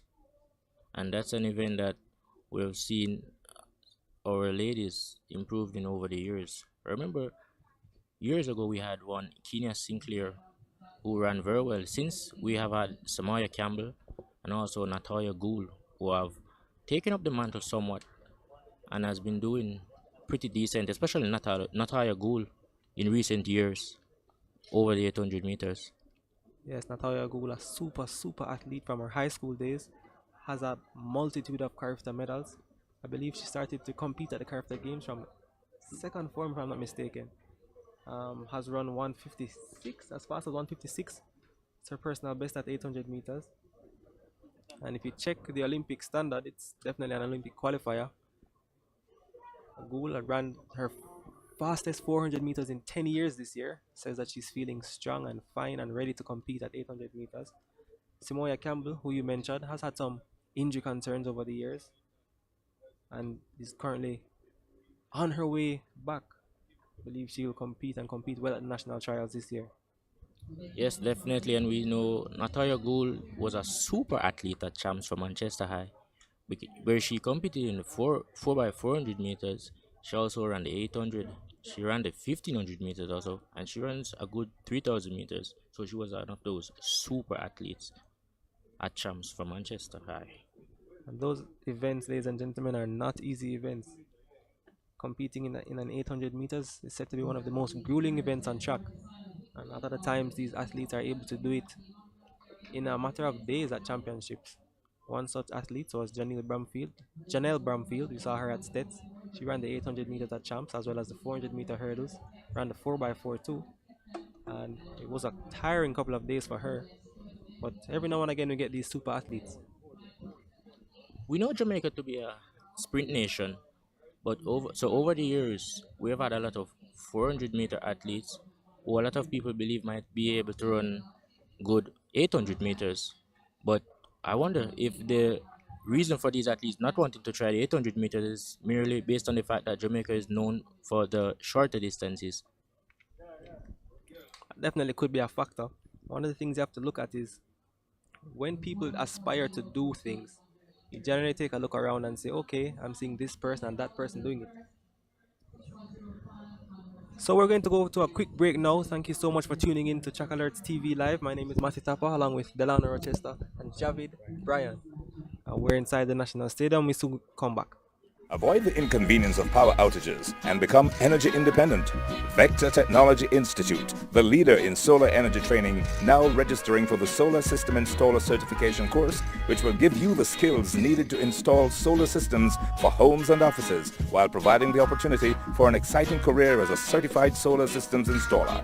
Call Vector Tech at 929-3435. The course is internationally certified by the Electronics Technician Association. Stay with Track Alerts TV by clicking the subscribe button and hit the notification bell to make sure you get all our races, interviews, and exclusive content. And don't forget to like, comment, and share. Unlock your brand's potential with one team, one vision, one message, one digital experience, one compelling story, one creative idea. Integrated into one powerful synergetic approach to take your brand to the next level. Think big, dominate the marketplace, build lasting relationships with one integrated group. One group, curating your amazing stories. Hosting a function or event? Want it to be streamed live on Facebook, YouTube, or Zoom? iView 365 can help you. We specialize in sporting events, stage shows, funerals, concerts, conferences, church services, graduations, and many more. Call or text us at 876-893-4157 or email anthonyfoss@gmail.com. That's ANTHONYFOS@gmail.com. What great stories do you want to tell today? We are your storytellers. We are Digital Video Concept. Trendsetters, employing cutting-edge digital editing technology to deliver superior products on time, every time. Producing extraordinary imagery with high-definition cameras on the ground and in the sky. Excellence is in our nature.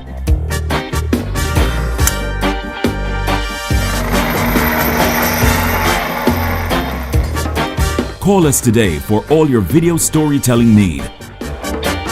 Are you ready? We are ready. Let's go!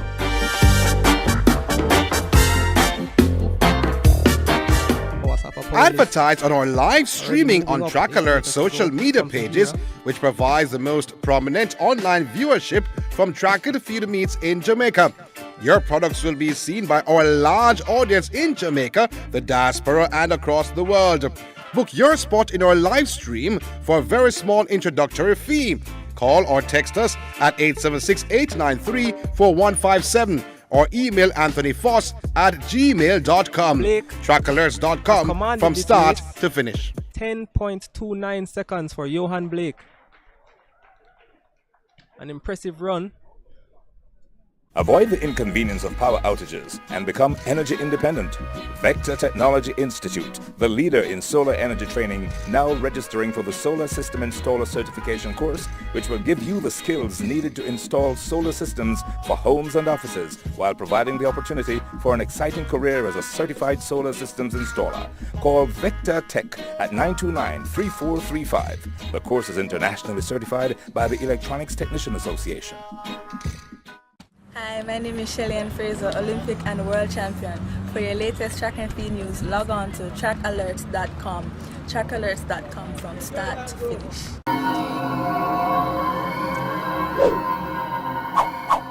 Your products will be seen by our large audience in Jamaica, the diaspora, and across the world. Book your spot in our live stream for a very small introductory fee. Call or text us at 876-893-4157. Avoid the inconvenience.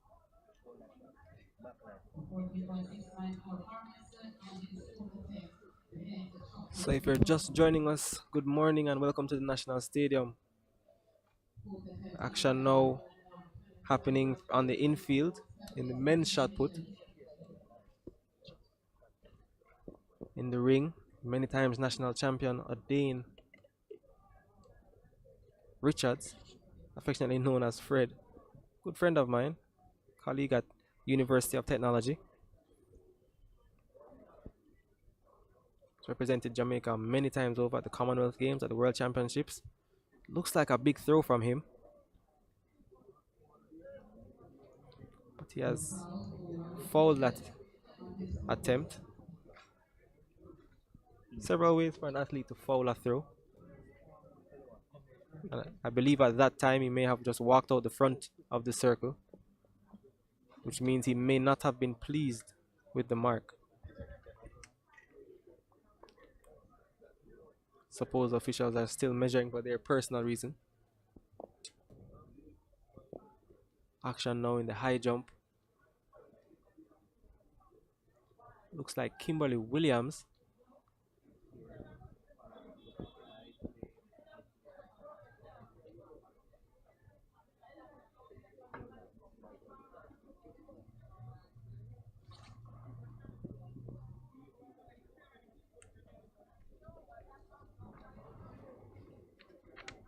Okay, so we have in the comment section on our YouTube live streaming, the real Tracy was asking if there were any 100-meter events.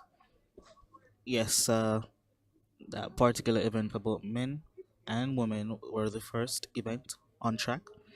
In the men's section, we had Rasheed Dwyer with the fastest time today, 10.34 seconds, and he represents Sprintec. We had Akeem Blake from Titans running 10.35. Omar Williams from Sprintec running 10.37 seconds. Those were the three fastest time on the men's side. Action now once again in the high jump area. Kimberly Williamson saw her fail her previous attempt, and again unable to clear. Not sure if this was attempt 2 or 3, but that's Kimberly Williamson, one of the better Jamaican high jumpers.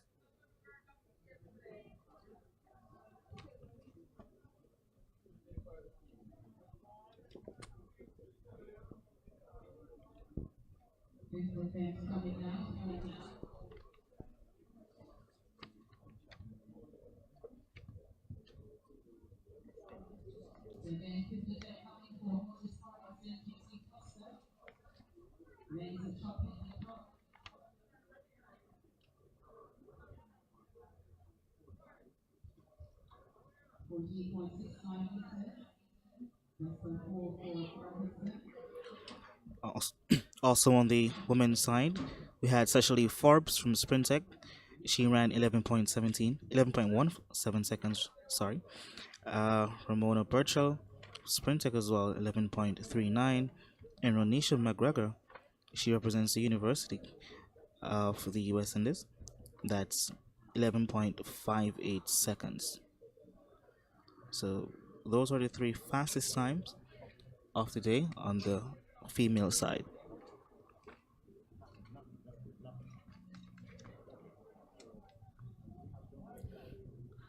The next event on track should be the 800 meters.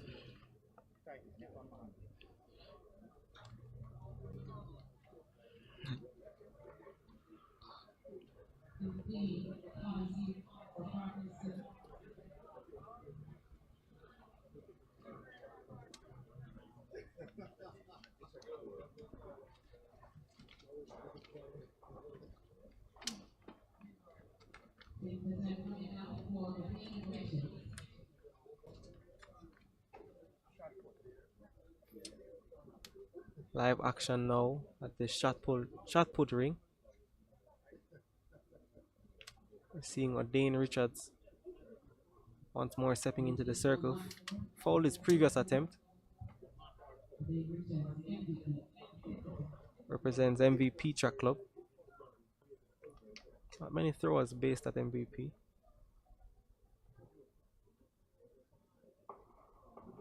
Ready to make his turn.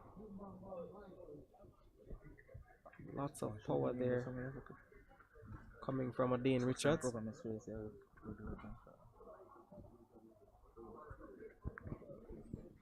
And this is an event that requires a tremendous amount of power. Hours and hours and hours spent in the gym.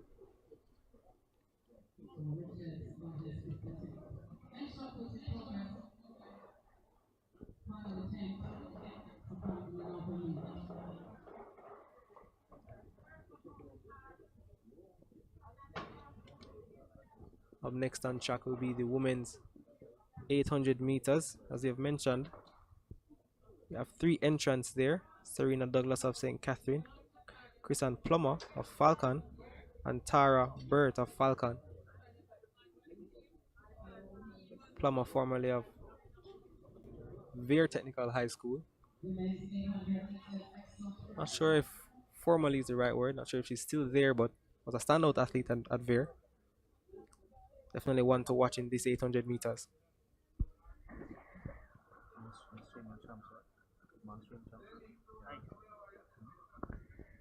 Back now with action in the high jump. That's the men's.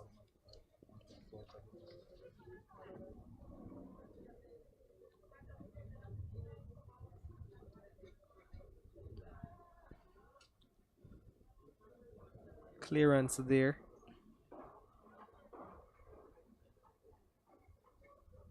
By Oshane Wilson of GC Foster.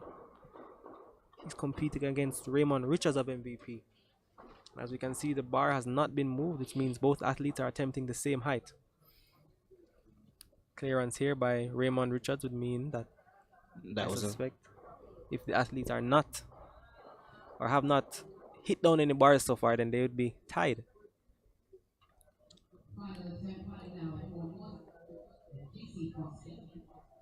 And that's a Ooh, so close. almost cleared it, but bar just took a tap and decided to make a fall a bit later. Richards had a clean jump, looked like he could go a couple meters up. Couple centimeters Couple up. centimeters up, rather. Meters would be a lot higher.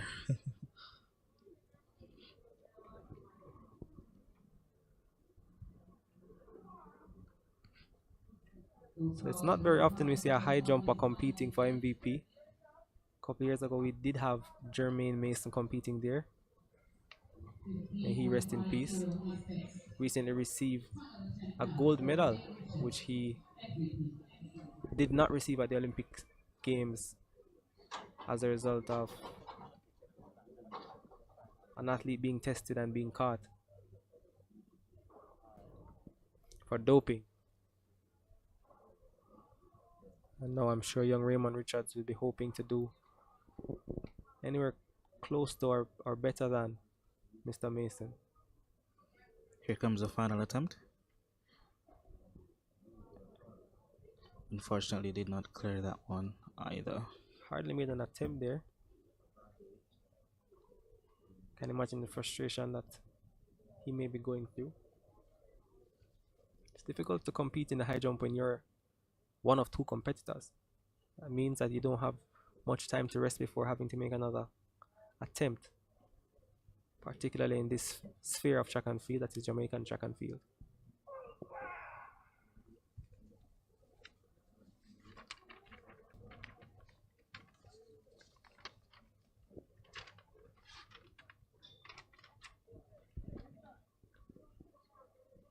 So no women in the 800 meters. We turn our attention straight away now to the men.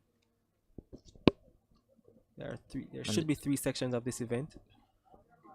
Section 1 in lane 3, Seth Hudson running unattached. In lane 4, Dwayne Webb of Mobay Comets. In lane 6, Dante Jeffrey of Exed. And in lane number 7 is Omar Tatham running unattached. And of course, the record for this event, the national record is 145.21, set by Seymour Newman way back as far in 1997.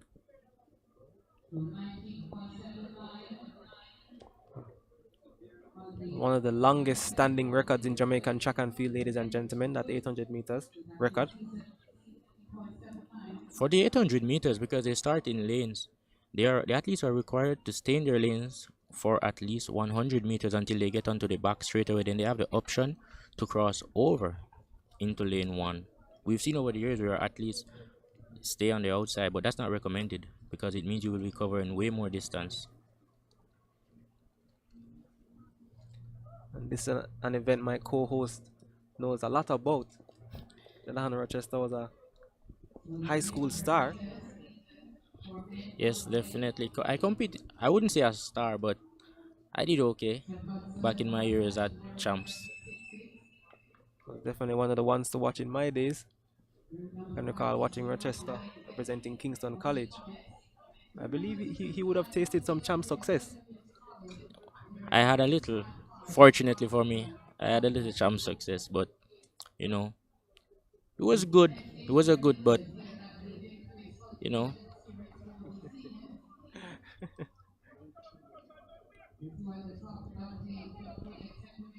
The athletes in their second lap now, and we have 2 clear packs of competitors. I wouldn't say fortunate, Rochester. I think you had a prime talent back in those days, formerly of Clarendon College as well. I think that's where you actually had your best time, isn't it? Yeah, but as they come down to the finish for this 800 meters, the winner there is Dante Jeffrey of Exed Community College ahead of Omar Tatham unattached. In third place seems to be Dwayne Webb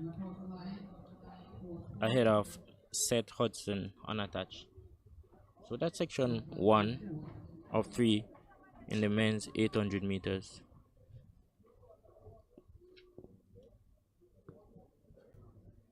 So the winning time there for Jeffrey is 1 minute 59.97 seconds. So it's not a fast time. Definitely not a fast time.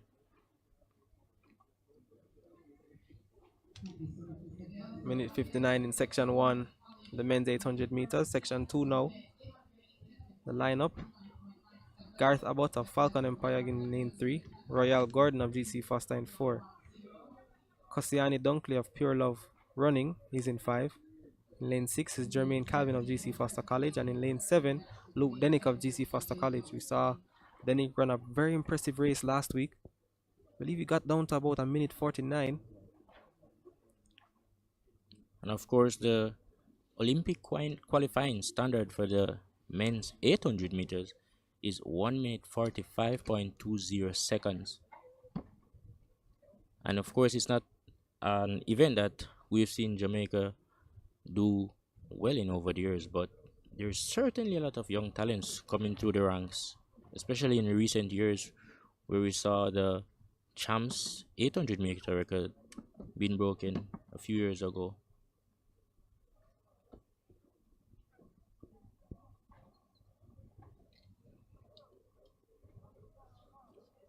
Denick representing GC Foster in lane 8, actually not a Jamaican.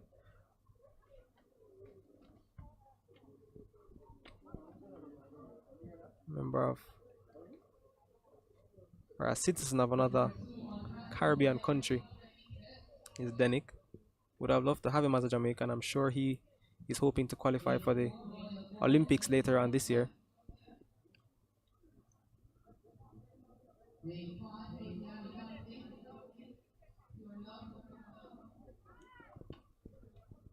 Sad to see he won't get to compete against Kimar Farquharson, who goes in section 3.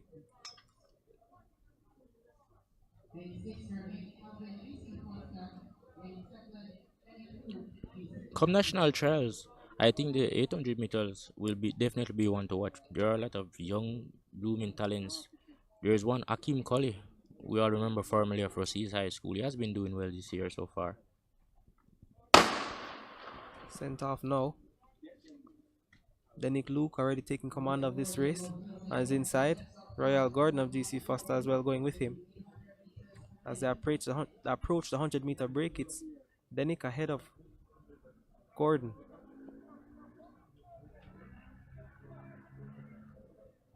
Now, of course, for the 800 meters, coaches usually advise their athletes to ensure that they get a good first lap, because a lot of athletes, you don't want them have to try to run a negative split. So they usually try to get the first lap faster and come home for the second lap, because it's very difficult to run negative split to get a fast time. You have to be extremely strong. And Danick Luke stepping high and mighty, looking strong.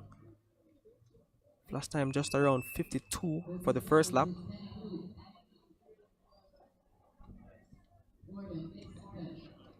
His teammate Gordon in second, trailing. A 52 first lap is not bad, but I'm sure you would want to get that down to maybe a 51 low in order to go anywhere close to that Olympic qualifying mark. Because we've seen where a lot of athletes are, the second lap is much slower than the first lap, and that hurts. So just about 150 meters to run now. It's all Danick Luke, his teammate Gordon, some way behind. Danick Luke seems to have not eased up off the accelerator up to about 150 meters in closing.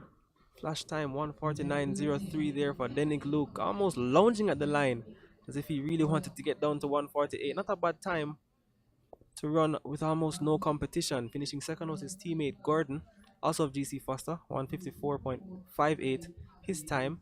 And in third was Dunkley, 1:58.64. So yeah, 1 minute 49.07 seconds. It's not by a bad time. It's not fast, but it's not a bad time. And I'm sure with more competition and perhaps more suitable weather for 800 meter running, you would definitely have gone at least a bit faster, because it's pretty hot here at the National Stadium today.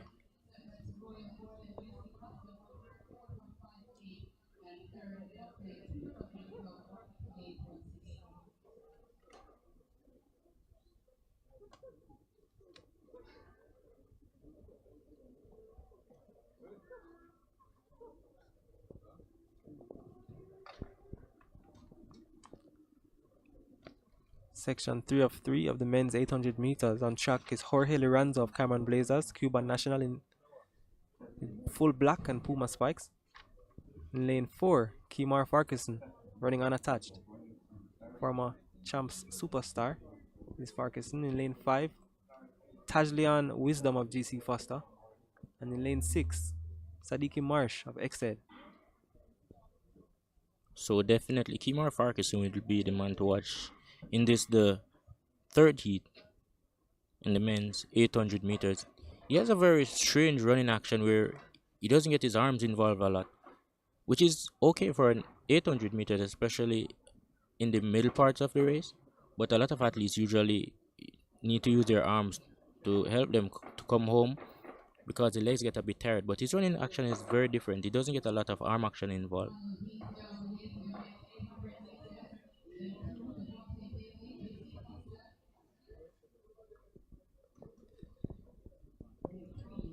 The man Farquharson, I'm pretty sure that he will be looking at the 1 minute 49.07 seconds ran in the previous heat by Luke and thinking that he can perhaps challenge that time because he has gone sub 150 this season already. So he's definitely a man in shape. Let's see what he produces here in this final heat of the men's 800 meters. The first heat seems to set a little bit of standard. Let's see if this one can go up a little bit faster.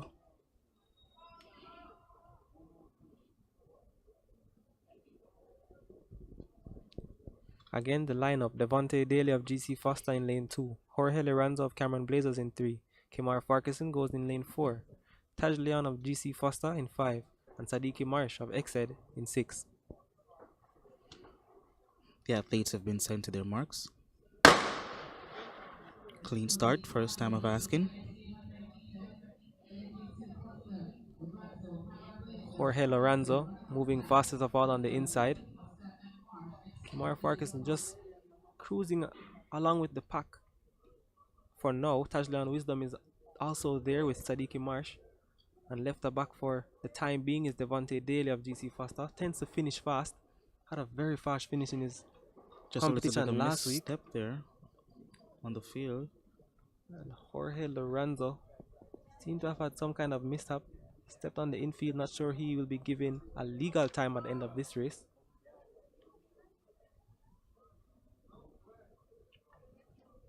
With just about 350 meters, Kimar Farquharson holds the lead. Flash time just about 53 seconds, so it's a second slower than the first lap from Luke in the previous heat. Kimar Farquharson has a lot of strength, so he's probably one of those athletes who can come around in perhaps an even split or close to that. But he's looking pretty strong with 250 meters to go. Just behind him, that is Taj Leon of GC Foster College. Trying to stay with him, I'm sure, hoping to get a fast time. Jorge Lorenzo, as we've seen, has decided to stop and take off his spikes, but 100 meters to run. It's all Kimar Farquharson versus the clock. Behind him is Taj Leon Wisdom and the fast finishing Daly of GC Foster. Farquharson now attempting to swing and get to the line as quickly as possible. 1:48.94, so he has beaten the time set previously by Dennis Luke of GC Foster College. 1:49.98 now, the final time. Finishing second was the athlete from GC Foster College. We await the final timing there. That's the Wisdom, Touchdown Wisdom. 1:53.59 his time. And third was Daly, 1:53.87. So that's not a bad time for Kimar Farquharson, who I'm sure will have one eye on the Olympic Games later this year in Tokyo. So we can see the work that has been going on behind the scenes for him. Just as speculated, this would have had a faster time, as the heat before sets up a stage for a competitive scenery. Again, so our viewers just joining in, thank you so much for joining us. We're here live at the National Stadium covering the J3 National Trials. With you, my name is Javid Bryan alongside Delano Rochester and Matthew Tapper. We've seen quite some impressive runs or times so far. We are very appreciative of the Sports Minister, Olivia Babs-Grange, for reopening the sporting arena so we can have all these athletes competing. Coming up next on track is the women's 400 meters dash. And we have a pretty interesting lineup here. In lane 1, we have Rashonda Chambers, unattached. Lane 2, Shania McFarlane, unattached. Lane 3, Shade Williams, MVP track. Lane 4, Yannick McNeil, Cameron Blazers. Lane 5, Ristananna Bailey-Cole, Titans International. Lane 6, Ashley Williams, GC Foster College. Lane 7, Tovia Jenkins, Sprintec. And lane 8, Safia Thompson, Legacy Athletic. I'm looking at the lineup here, Tapa, and I'm seeing something very interesting. In lane 4, Janeek McNeil, who left Veer to train at Racers Track Club in 2014, but has barely competed since, and now she seemed to have made the move to Cameron Blazers. Yes, McNeil has been at Cameron Blazers this year, and I anticipate she'll be hoping to get back to the form that she was in a couple of years ago. Trains with Tiffany James and Christine Day at Cameron Blazers, and this race promises to be an interesting one, because on her outside she'll have Ristananna Bailey-Cole, ran 200 meters last week, of course a World Championship bronze medalist a couple of years ago. For competition, they'll also have Ashley Williams of GC Foster College, formerly a Homewood standout. Well, it seems Ashley Williams has not reported. Okay, so it's Ristananna Bailey-Cole and Janeek McNeil, and then on the inside is Tajay Williams of MVP. Has had an amazing season so far, ran some impressive 200 meters and 400 meters here inside the National Stadium, so it should be an exciting race. Yes, of course, Tajay Williams a few years ago won the Intercollegiate Championship at UTEC for UTEC in the 400 meters. She's not Jamaican. She's a Bajan international, and she's very quick. She has a lot of speed because she also runs the 200 meters. So this definitely promises to be an exciting one if it lives up to expectation. So unfortunately, Delano, we will not get to see Tajay Williams. She also has not turned up. So no Shania McFarlane in lane 2, no Tajay Williams in 3, and no Ashley Williams of GC Foster. Tovia Jenkins on her outside though, from Sprintec, promises to put up some fierce competition. Safia Thompson in lane 8 from Legacy rounds out the field. And we have in the comment section, Wendy Gale is asking about Elaine Thompson Hera and Shelly-Ann Fraser-Pryce. They have not featured today, as the 200 meters have already concluded. But Shelly-Ann Fraser-Pryce fastest time this year, to my recollection, is 22.66 seconds. She ran that on the 17th of April of this year, and also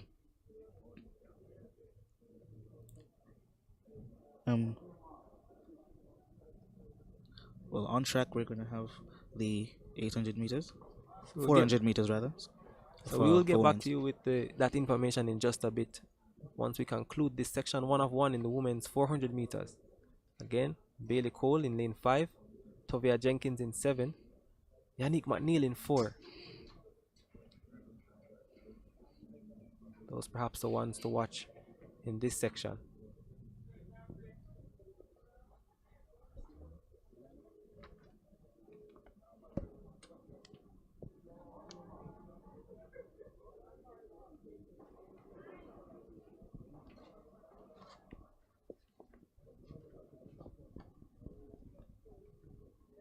Mrs. Bailey-Cole, of course, formerly a standout athlete from Medwin Allen. I believe she was the national record holder at 400-meter hurdles for a while. National junior record holder, that is. And they're off and running now. Tovia Jenkins running best of all for Sprintec out of lane number 7 after a quick start. Running blind almost. On the inside now, Ristananna Bailey-Cole beginning to make a move. So too Janeek McNeil. But based on the stagger, it's still Tovia Jenkins with a slight lead over Bailey-Cole.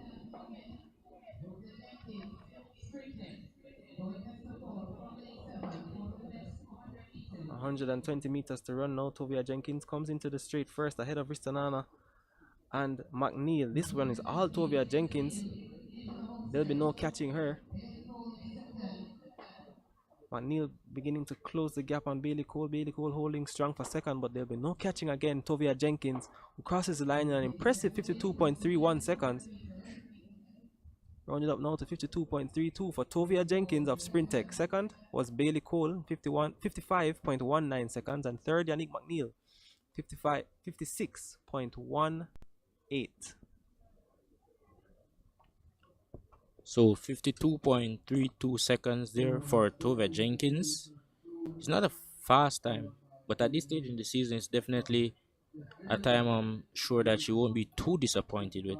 Of course, the world lead this year is 49.08 seconds by no other than Shawnee Miller-Weibo of Bahamas. So she occupies the fastest time this year in the world for both the 200 meters and the 400 meters for women. Not a bad run there from Tovia at all. I'm sure Ristananna would have been hoping to run a little bit faster than that today. She's one we'll be looking forward to seeing at the national championships, the 400-meter hurdle. We haven't seen her competing there for a while, and so we're hoping that she's well. The closest to break the 50 seconds, or to go lower than the 50 seconds barrier this year for Jamaica is Kristen Gordon. She has the fastest time to my recollection in the 400 meter for women. She ran 50.84 seconds, and that was on the 24th of April of this year. So that's Kristen Gordon, looking pretty decent as well. Kristen Gordon, of course, was a standout at Homewood some years ago, has represented the country a number of times at the senior level. I believe she trains in Atlanta. She's a part of that training group there with Stephen Gardiner. It's an Adidas training group. A lot of those athletes also being represented by. So the next event on track is the men's 400 meters. There will be 3 sections for this, and of course the world leading this year is 44.30 seconds. That was run by Noah Williams of the United States.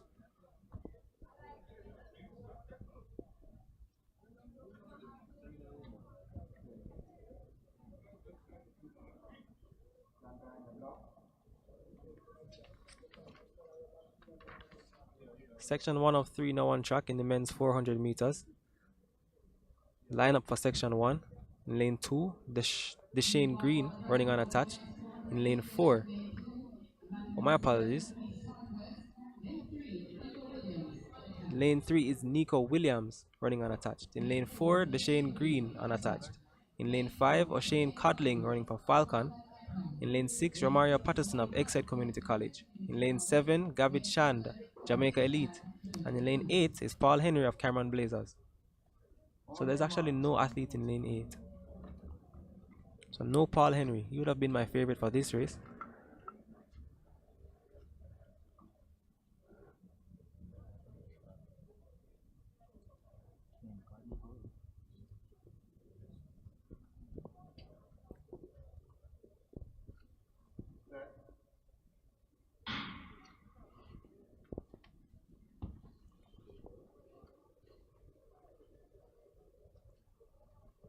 And we're underway in section 1 of the men's 400 meters.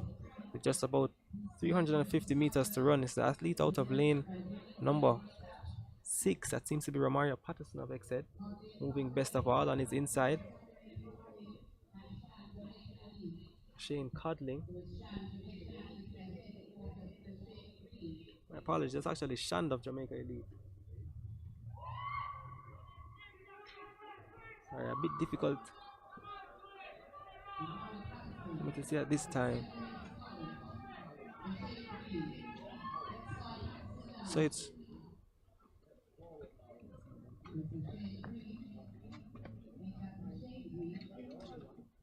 that was your Shane Green, 49.25, coming across the line for first. In second was Patterson, 49.77, and in third was Codling in 50.21.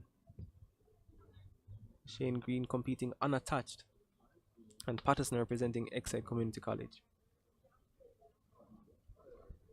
And of course, that time of 49.25 seconds by Oshane Green is way off the Olympic qualifying standard for the men 400 meter, which is 4.90 seconds. So that's way off. I'm pretty sure that he would want to get that time down as trials approaches later on this year.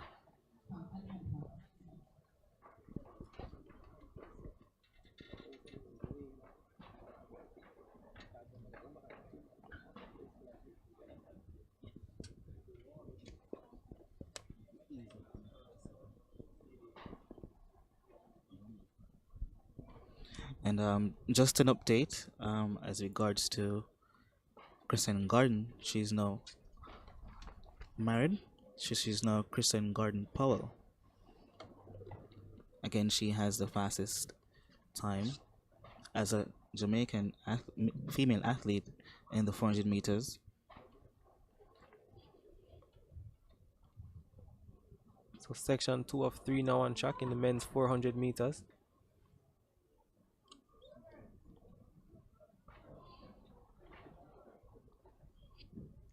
Five of the 7 athletes registered to compete have seemed to turn up. But let me give you the rundown. Starting from lane 8, Akeem Henry running unattached. In lane 7 should be Glenmore Biggs of MVP Track Club. In lane 6, Francois Gordon of Mobay Comets. In lane 5 is Roshane Green unattached. In lane 4, again registered is Nico Williams from Tantrum Athletics. In lane 3 should be Ordained Somerville of MVP, and in lane 2, Antoine Green of St. Catherine. So no athletes in lanes 2 or 3, which means no Ordained Somerville or Antoine Green. Nico Williams is in this one, he's in lane 4.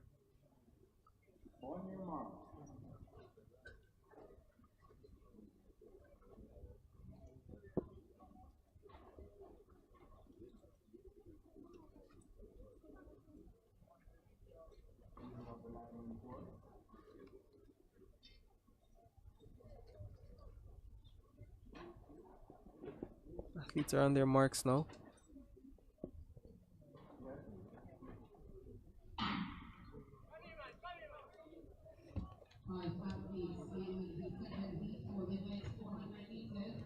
Sent on their way now. On the outside, traveling well, seems to be Akeem Henry. And on his inside is Francois Gordon of Mobay Comets. Attempting to give chase, but Akeem Henry holds on to a pretty solid lead. With 120 meters to go, it's all Akeem Henry. Nico Williams trying to battle back on the inside, and Roshane Green is holding him off for that second place spot. But to the line is Akeem Henry, 50.35 the flash time.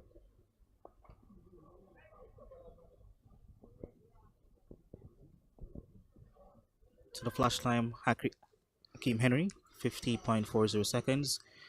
Green in second, 51.56, and Williams, 51.79, coming in for third. Green, however, had a pretty decent race in the last, I'd say, 250 meters. Actually took over quite a number of athletes coming in there for second. Section 3 of 3 now on track for the men's 400 meters. This one promises to be an exciting race if we do have the people that are registered to compete actually competing. The lineup for this one is Robin Black is running unattached in 2, Anthony Carpenter representing Legacy in 3, Akani Slater of GC Foster in 4, OJ Jackson of GC Foster in 5, Lemar Murray also of GC Foster goes in 6, Zandrian Barnes of GC Foster in 7, and Adrian Tullock of MVP in lane number 8. So look for the fastest times coming out of lanes 4, 5, 6, and 7. All athletes are pretty, or I guess can be considered some of the top athletes at GC Foster for 400 meters. Of course, the man in lane number 6, Lemar Murray, he has been on the scene for quite some time. For those long-standing track and field fans, You would recall him being part of that stunning, very technical 4x4 team way back in 2011.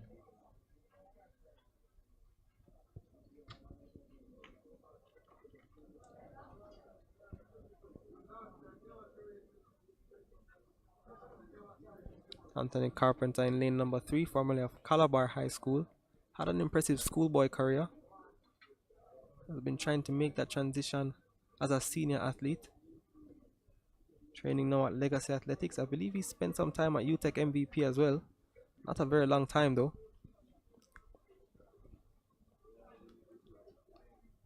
He was also a part of a very special Calabar 4x4 quartet. Ran some very quick 4x4s in his days for Calabar. Also on your screen, we could see that the officials are making sure that the COVID-19 protocols are in place. We're seeing after each event, the officials are sanitizing the blocks and making sure that we're all socially distant. The weather now seems to be getting a little bit overcast.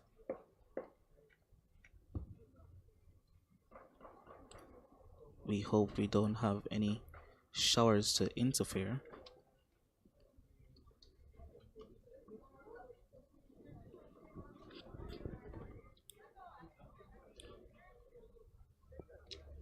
We have had some rains in the past couple of weekends inside the National Stadium at this time.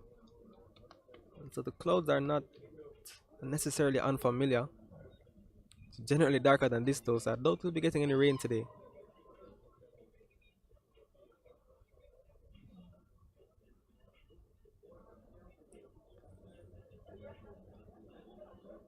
Just to give you a rundown once more, Black in 2, Anthony Carpenter in 3, Slater in 4, OJ Jackson of GC Foster in 5, Lamar Murray in 6, Zanjan Barnes in 7, and Adrian Tuller of MVP goes in lane 8, section 3 of 3 in the men's 400 meters.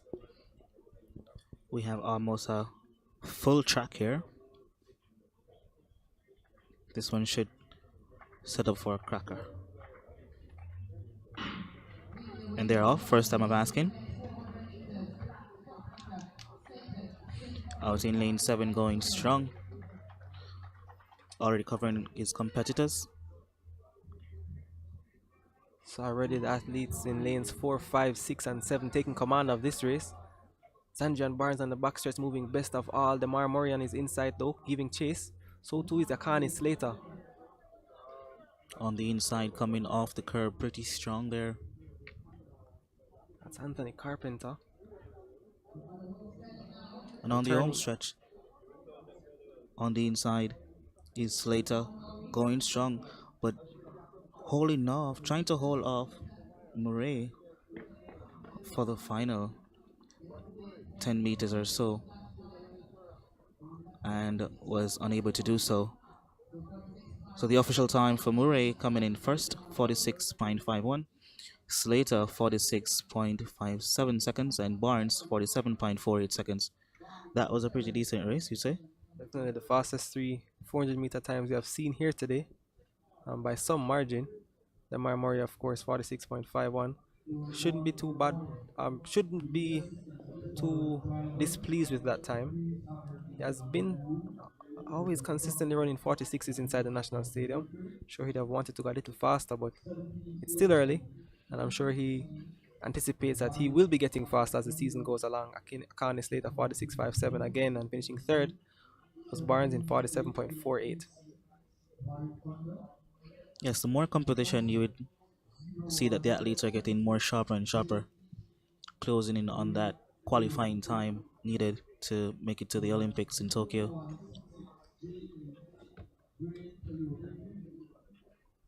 Again, we want to thank the Minister of Sport, Olivia Babsy-Grange.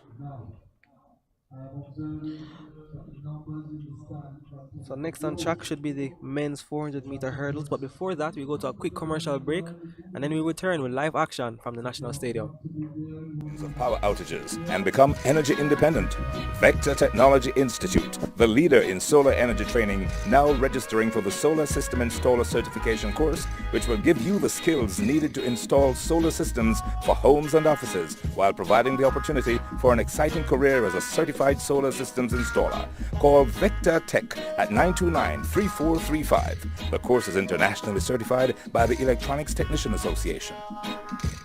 Stay with Track Alerts TV by clicking the subscribe button and hit the notification bell to make sure you get all our races, interviews, and exclusive content. And don't forget to like, comment, and share. Unlock your brand's potential with one team, one vision, one message, one digital experience, one compelling story, one creative idea, integrated into one powerful synergetic approach to take your brand to the next level. Think big, dominate the marketplace, build lasting relationships with one integrated group, curating your amazing stories. Hosting a function or event? Want it to be streamed live on Facebook, YouTube, or Zoom? iView 365 can help you. We specialize in sporting events, stage shows, funerals, concerts, conferences, church services, graduations, and many more.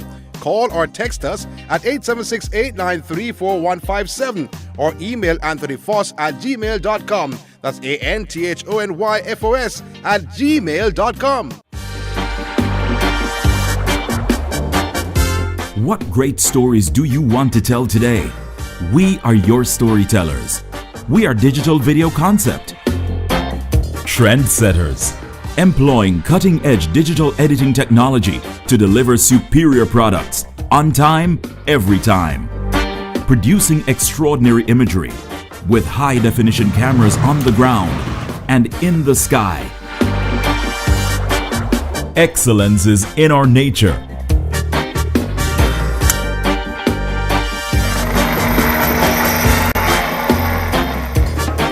Call us today for all your video storytelling need.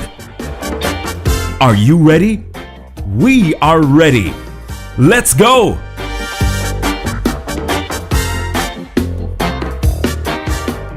Advertise on our live streaming on Track Alert's social media pages, which provides the most prominent online viewership from track and field meets in Jamaica. Your products will be seen by our large audience in Jamaica, the diaspora, and across the world. Book your spot in our live stream for a very small introductory fee. Call or text us at 876-893-4157 or email anthonyfoss@gmail.com. Trackalerts.com from start to finish. 10.29 seconds for Yohan Blake. An impressive run.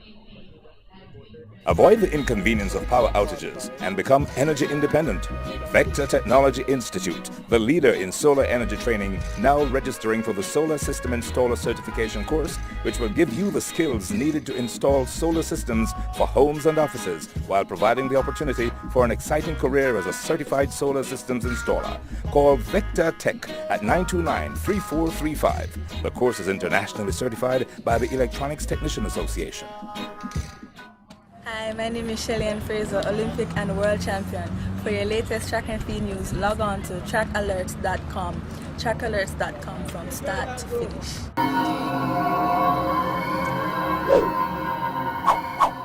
Your products will be seen by our large audience in Jamaica, the diaspora, and across the world. Book your spot in our live stream for a very small introductory fee. Call or text us at 876-893-4157. Avoid the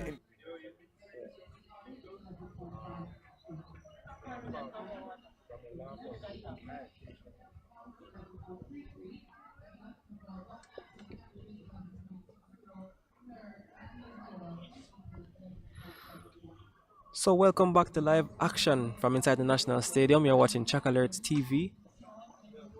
Carrying you through the proceedings today, myself is Matthew Tapper. Alongside me is Delano Rochester and Javid Bryan. Whether you are here for the first time or a regular fan, we can't say thank you enough for your support. Please continue to show your support by liking and sharing our content. Also, if you have not done so yet, please subscribe and click the notification bell to get notified when we go live or post a new video. Subscribe, share and like and comment and be part of our track and field coverage always. So we're just a couple minutes ahead of the start of the men's 400-meter hurdles. There will be no female 400-meter hurdles today. And we wanted to give you guys a little trivia ahead of the start of this one. So we're looking for the first person to comment. We're at YouTube. We're looking for the first person to comment under the YouTube stream. What is Jamaica's national record for the men's 400 meters? We want to get the name of the person, the time and the year when it was run. Looking for the first person to comment.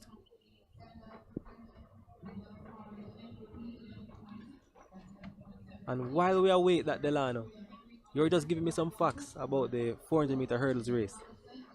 Oh yeah, in the 400-meter hurdles, so there are 10 flights of hurdles for the 400 meters hurdles, and the distance between the start and the first hurdle is actually 45 meters.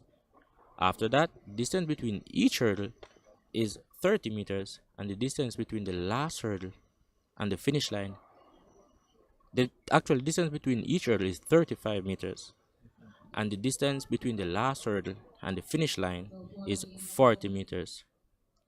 Thank you for that, Delano. And the first person to actually come in with the correct time, with the athlete's name, and the year that it was done is a national 400-meter hurdle representative himself. That is the great, I want to say, Jail Hyde. And the answer was Winthrop Graham, at a time of 47.60 seconds. He said that way back in 1992. And I'm sure if there's anybody in our near future to break that record, it will be Jail Hyde himself. Of course, Jail Hyde is one of those athletes who have had a very decorative high school career and has transitioned into the senior ranks quite smoothly. That's right.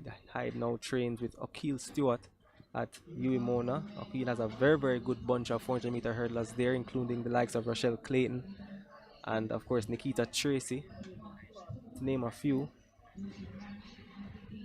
Definitely one of the fastest growing clubs over the past couple of seasons is Swept Track Club at UWI.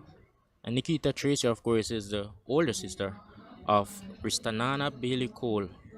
They both attended Edwin, and she had a fantastic high school career in the 400-meter hurdles. And what a lot of people may not have remembered is Jail Hyde, although he's been known now in more recent times for his prowess over the 400-meter hurdles. He was actually a big star at the sprint hurdles, which is the 110. He, I believe, ran the world junior record at 110-meter hurdles a couple of years ago before, of course, it was broken by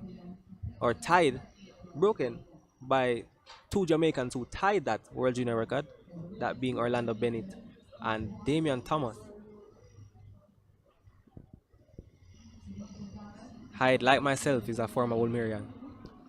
Of course, we would all remember that fascinating race between Jail Hyde and Michael O'Hara, champs, some years ago in the 110-meter hurdles. It was a nail-biting race, to say the least. Definitely one of the most exciting races at championships that year. I believe Hyde was crowned the champion boy that year after what would have been an amazing championships for him and, of course, Wolmer's boys at the time. So thank you, Jahil, for tuning in to us. Thank you for being our first respondent, and of course, I'm sure you're no stranger to what winning feels like. And of course, like the 100-meter hurdles for women, the 100-meter hurdles and the 110-meter hurdles, the 400-meter hurdles require some amount of technique as well. Coaches usually try to get their athletes not to shuffle in between hurdles, because a lot of athletes tend to shuffle, especially when they're about to approach the hurdles. So coaches usually advise against that. So what they want to do is to find a rhythm as early as possible. There's a certain amount of strides that a lot of athletes feel more comfortable taking, depending on if they can hurdle with both legs comfortably or just one leg. But the Athletes tend to switch legs over the last hurdles for the 400 meters hurdles a lot of times also. So we're just about ready to start the men's 400-meter hurdles. On track is Malik James King of Legacy Athletics. And in lane 5 is Oshane Levy of the University of the West Indies. Of course, James King, another young star from Calabar, was a part of the very, very fast 4x4 team. I believe they ran 3:05, if I'm not mistaken, at the corporate area championships for a high school record. Malik King James represented Jamaica as a junior at 400-meter hurdles, and he's here now competing for Legacy. Was formerly at UTEC MVP. And of course, no Owen Russell in this one. He represents racers, so no Owen Russell, the former Jamaica College athlete who is known as a 400-meter runner, but has made a switch to the 4 hurdles a few years now. The man also in lane 5, Oshane Levy, is also a former Jamaica College athlete and has been representing the University of the West Indies for some years now. But the man to keep an eye on in this one will be the man in lane 4, Malik James King, who is a huge talent.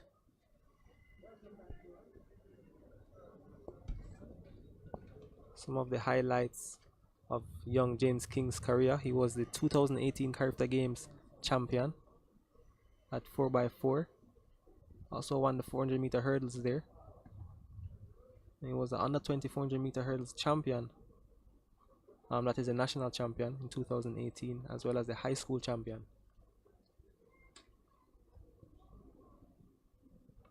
Actually finished second at the high school championships that year.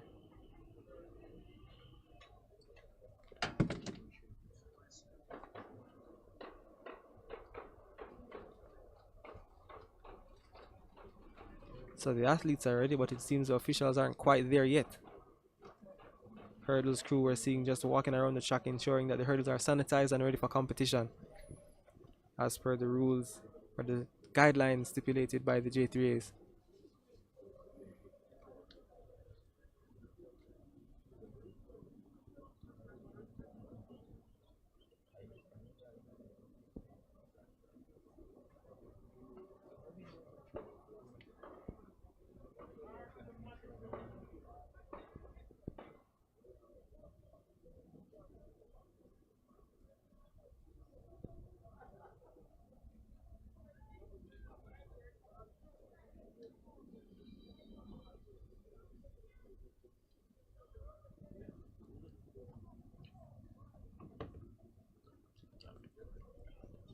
So this is something you never really want to see when athletes are in their blocks and waiting for the starters' orders, but it seems to have been taking some time. There have been some sparked controversy in the comment section here. Some early bets going in for the 100 meters for women between Shakari, Elaine, and Shelly-Ann. The comment section is getting quite busy around that. Any early bets, or you're staying on the safe side? Well, it's a race I'm excited to get to watch. I suspect they're talking about the Diamond League that is scheduled to be happening on May 23rd of this year in Gateshead. The organizers have it where Shelly-Ann Fraser-Pryce will be taking on the likes of Dina Asha Smith and Shakari Richardson. And of course, for competition, they will have as well Elaine Thompson. So it promises to be an exciting race, and I do look forward to seeing it. As it relates to early bets, I definitely would not go anywhere near that race. It definitely will be an exciting one to watch, because all four are big name athletes. We've seen Shakari Richardson posting 10.72 this year already. We know Shelly-Ann Fraser-Pryce, what she can do, and also Elaine Thompson is always a threat.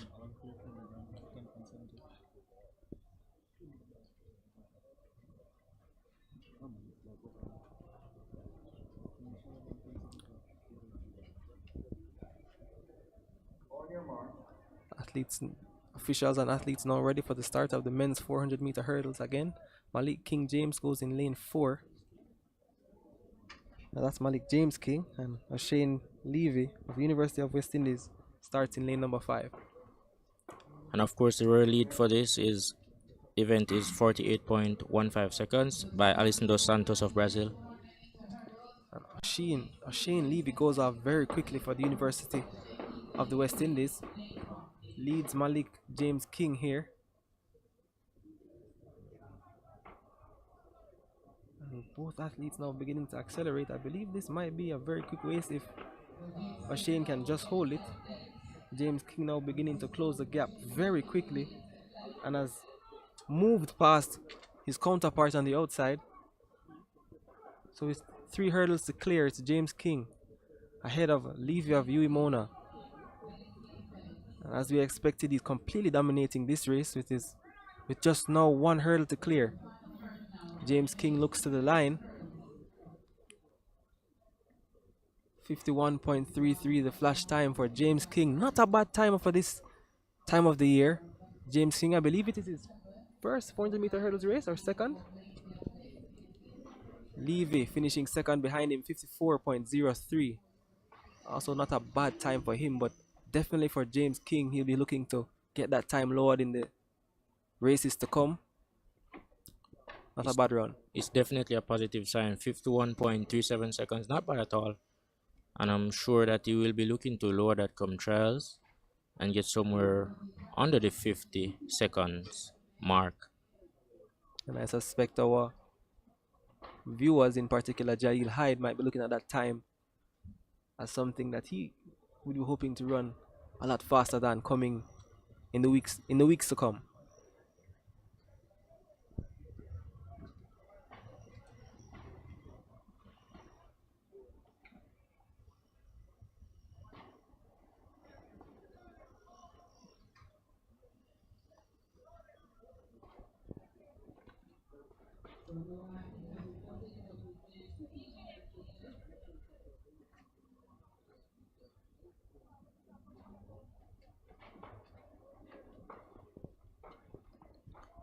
Just want to say a big thank you to all our viewers for watching Track Alerts TV. Whether you're here for the first time or a regular fan, we can't thank you enough for your support. Please continue to show your support by liking and sharing our content. Also, if you have not done so as yet, please subscribe and click the notification bell to get notified when we go live or post a video. Subscribe, share, like and comment, and be a part of our track and field coverage.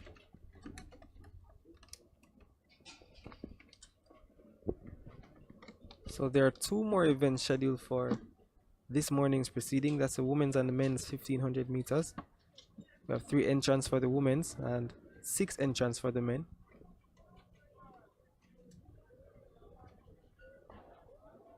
The women's 1500 scheduled to begin at 11:50 a.m. followed by the men's 1500 at midday.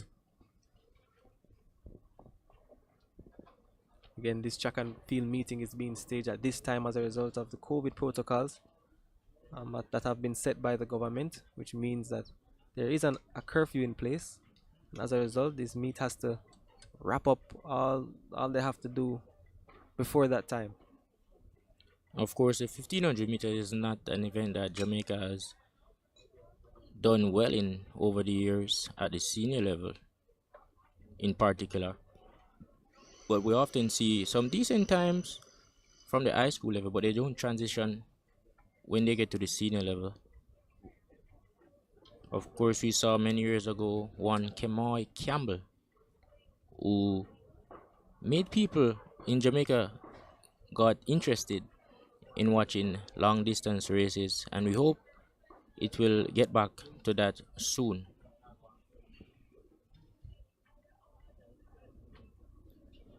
With that said, with the 1500 meters, there is one Kevra Venson who has shown tremendous potential over the years, who I personally believe has the potential to one day represent Jamaica and be competitive at the highest level over the distance. Benson definitely one to watch for the future. I believe many people believe that he will be one of the first Jamaicans to be able to medal in the 1500 meters or beyond. One of the things though that we really hope to see is that he will be able to get the level of training that is needed for that type of event. So far, we have been unable to produce at a world-class level as it relates to training out here for that event. So we suspect Vincent may be looking to venture abroad to build on that foundation he has now. Looking on in the comment section, I'm seeing Nacho Avila asking if Julian Ford would be a medal threat coming in the near future. Just to note that Julian Ford has run 10.07 seconds this year. That was on the 24th of April. And so he'll be hoping on to lowering that time if he wants to actually make the podium. Julian Ford is definitely an athlete that has been knocking on and around the door for a few years, but he has just not had that big break. He has lingered somewhere about in the 990s, thereabouts, but I'm sure that he will be looking in the near future to venture beyond that time so he can be more competitive with the faster guys. Fort is one of those athletes that have had serious injury troubles over the past couple of years. He has always looked good early season and picked up some kind of niggle, which has caused him to not be performing at his best by the time the national championships come around. I'm sure he and his coaching staff at MVP has been working on it, and I'm hoping that we'll be able to see Julian in his, I want to say, best effort come this year, June. He's definitely one of the athletes that I have come national trials to be on that team, but a lot can happen between now and June, so let's wait and see. But I'm pretty sure that we will be seeing some really good competitions, and all the time that we have been seeing so far will be lowered come national trials, because as it relates to the Jamaican season, it's pretty early because we started late due to the COVID restrictions.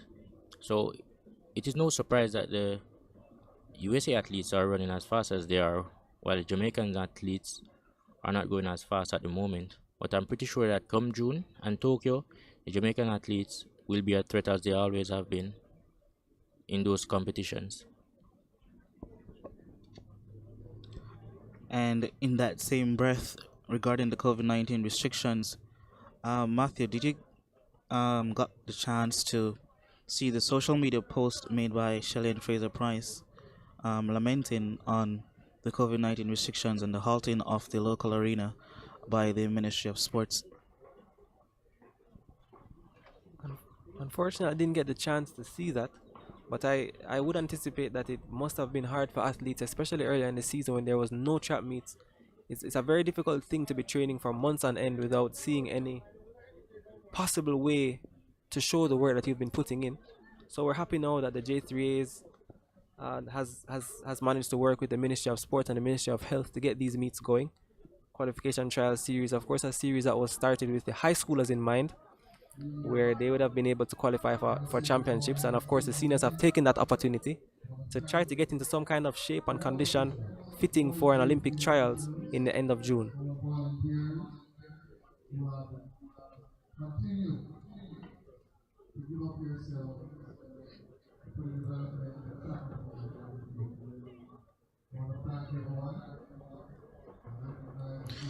Well, to some extent, I would say that her social media post calling on the various stakeholders and the Ministry of Sports to resume the local sporting arena for these athletes to have some competitive competitions to get them going, get them sharp. I think it had some impact. It had some impact in all these stakeholders and the ministry putting in some protocols and ways for the arena here to restart for these athletes to be the best coming for the upcoming trials. And I believe it's a very important message that Fraser-Pryce had mentioned, now that you're speaking of it, because as a result of the action of these various stakeholders now, we're seeing where athletes are finally getting a chance, and we're seeing where athletes are running really, really fast. I mean, Julian Ford 10.0 7, as you said. I believe Nigel Ellis also ran a 10:0 time at the same meet. And so those are two exciting times, and we're looking forward to those athletes representing well, hopefully at the national championships and in Tokyo later on. Jamaica has a very, very rich sprint tradition. It's no secret that we have some of the best sprinters in the world, and it's finally time that they have got to show what they have been doing, because a lot of people didn't even get to run last year. And so as Delana referred to earlier, it's been almost a year, but we're finally now up and running, and it's looking good.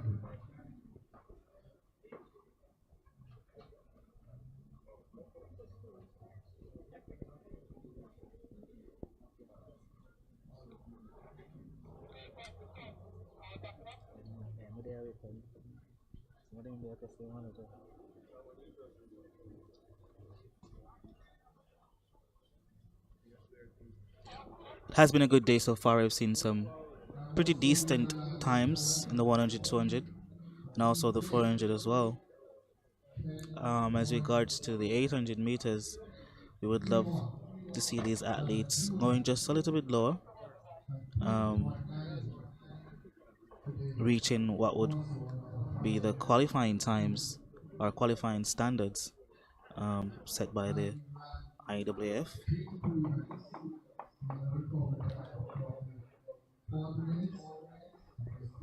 I'm sure many of our viewers would also know that today is the official start for the World Relays. Oh, but here, sent off now is the men's 1500 meters. I apologize about that, viewers. We were not aware that we're just ahead of that start. So there should have been an event in the women's 1500 meters. It seems there were no entrants there.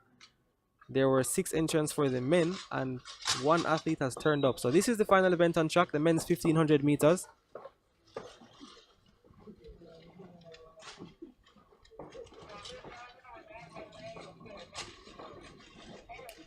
Unable to give you a name for the entrant at this time.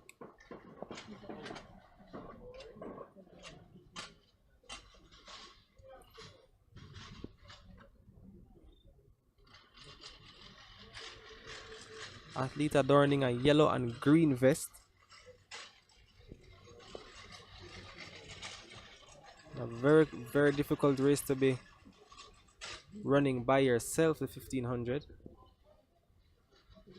Takes 3 3/4 laps to finish this race. It's 100 meters short of a mile.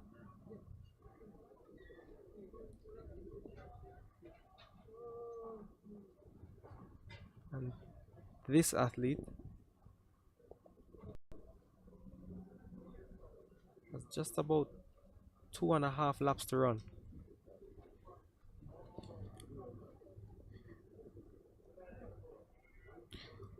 As we see here in the comment section, Jay's Nation is asking where can they get the live results. If you're just tuning in, you can actually go on to Fortis Timing.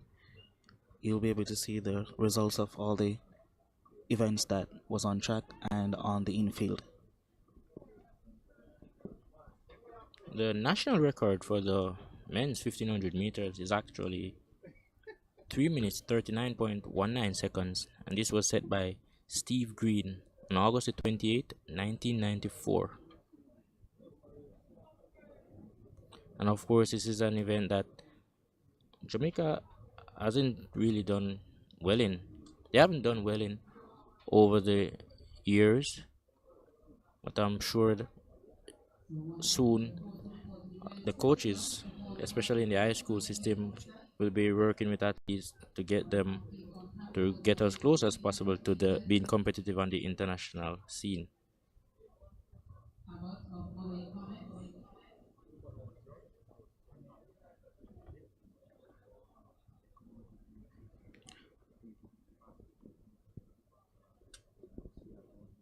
And of course, for this race, we only have 1 athlete,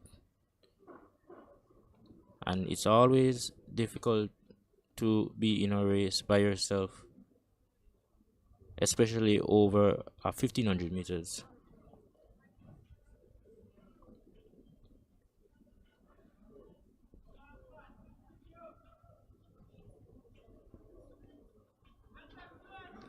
So we're up to the final lap now. 3 minutes 22 the time on the clock. If he wanted to break the national record, he would have needed to have been at least 200 meters or about 300 meters ahead of where he is now to challenge. Nevertheless, this young man is completing this race, a valiant effort by him.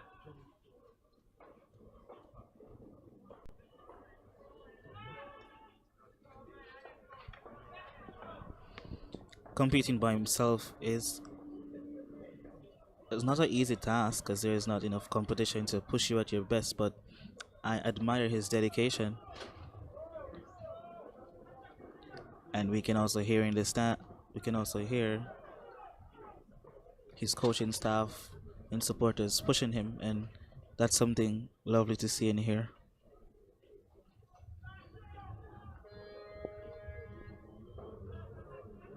So as the stadium begins to cool, and we're just about 100 meters from the end of this 1500 meters and the end of the event, I want to thank you again for tuning in to Track Alerts TV. My name is Matthew Tapper. Alongside me we have Delano Rochester and Javid Bryan. Crosses the line now, 4 minutes and 42.67 seconds. That's the flash time for Garth Abbott, confirmed now, representing Mobay Comets.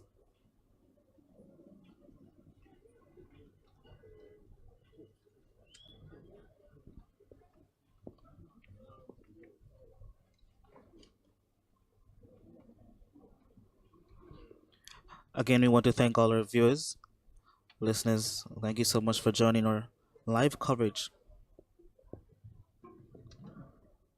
We appreciate your continued support, and we will continue to do our best to provide extensive coverage so that you guys can stay up to date.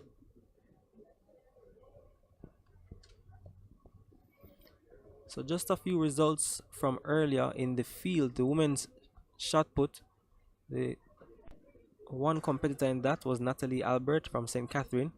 She threw a distance of 10.47 meters to win that one. In the men's long jump, we got to see Elaine Thompson of GC Foster College leaping to a winning mark of 7.40 meters. Finishing second was Adrian Riley of Ricketts Performance in 7.02 meters. And in third was Joseph Ramey of MVP in 6.89 meters. In the men's discus throw, the very special Frederick Dakers, Diamond League winner in 2018 or 19, I believe, threw 62.09 meters to take the men's discus throw ahead of the young star Kai Chang, throwing 61.11 meters for second. Those were the only two competitors in the men's discus throw. In the high jump for women, the lone competitor was Kimberly Williamson. She ended up clearing 1.81 meters in the high jump. With more action in the field, in the women's javelin throw, we had two competitors. Dana Morrison of Excelsior High won that one in 31.29 meters. And second was Nia Pitt of St. Catherine in 26.21 meters for the women's javelin throw. In the women's long jump for seniors, Tisani Hickling of GC Foster won in 6.05 meters. In second was Jodian Stewart of MVP Track Club. She jumped 5.78 meters. And in third was Melissa Walker of MVP, 5.76 meters.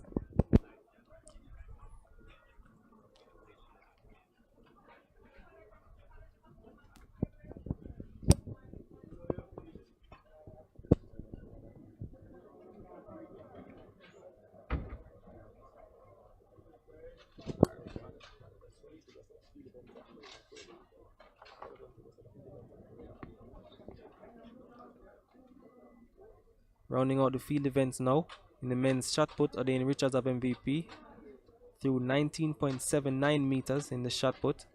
He was one of two competitors. Second competitor was Moses Parkinson of GC Foster. He threw 15.50 meters. In the men's high jump, we got to see a little action there between Lashane Wilson of GC Foster College and Raymond Richards of MVP. Lashane Wilson took that win in 1.90 meters, just ahead of Raymond Richards of MVP, who leapt over a bar at the height of 1.85 meters. In the men's javelin throw for seniors, that was won by Elvis Graham of GC Foster in 68.37 meters.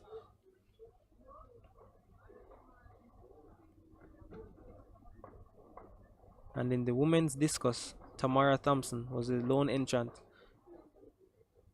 She won with a distance of 48.01 meters. And that about rounds up the action from us at Track Alerts TV. Again, thank you so much for joining us. My name is Matthew Tapper. Have a pleasant afternoon. Delon Rochester. And my name is Javid Bryan. Thank you so much for tuning in. Until next time, it's bye for now.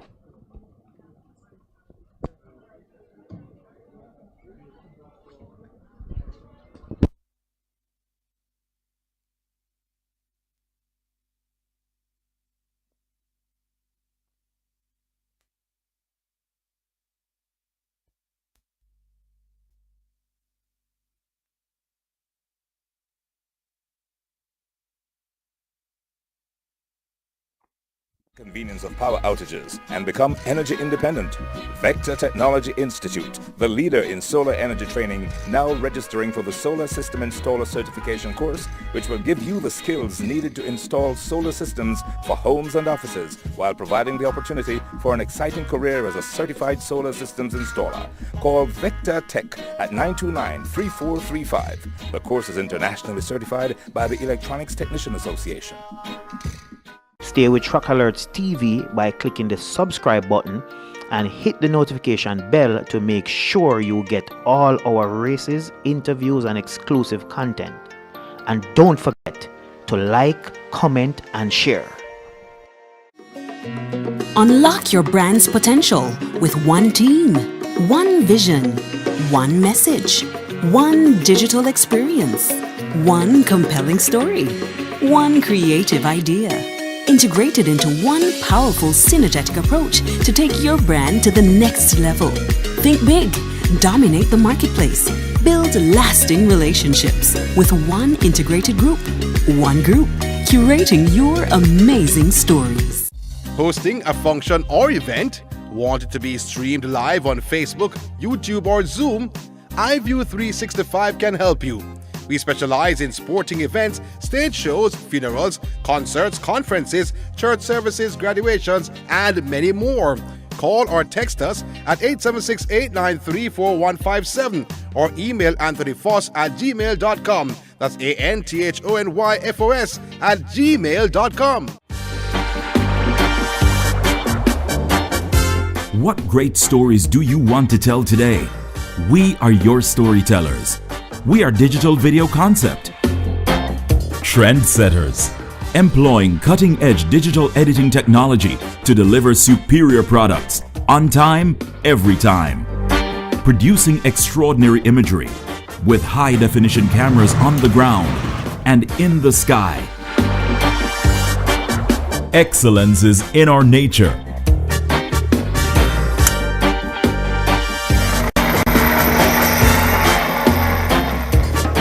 Call us today for all your video storytelling need. Are you ready? We are ready. Let's go!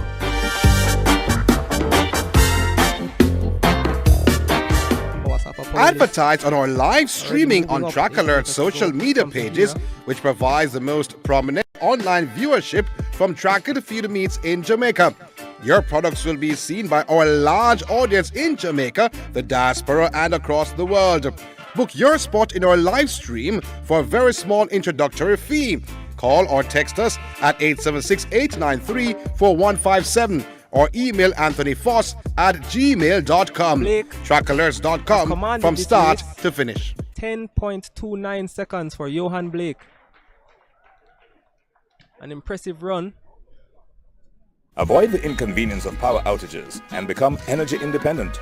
Vector Technology Institute, the leader in solar energy training, now registering for the Solar System Installer Certification course, which will give you the skills needed to install solar systems for homes and offices, while providing the opportunity for an exciting career as a certified solar systems installer. Call Vector Tech at 929-3435. The course is internationally certified by the Electronics Technician Association. Hi, my name is Shelly-Ann Fraser, Olympic and World Champion. For your latest track and field news, log on to trackalerts.com. Trackalerts.com from start to finish.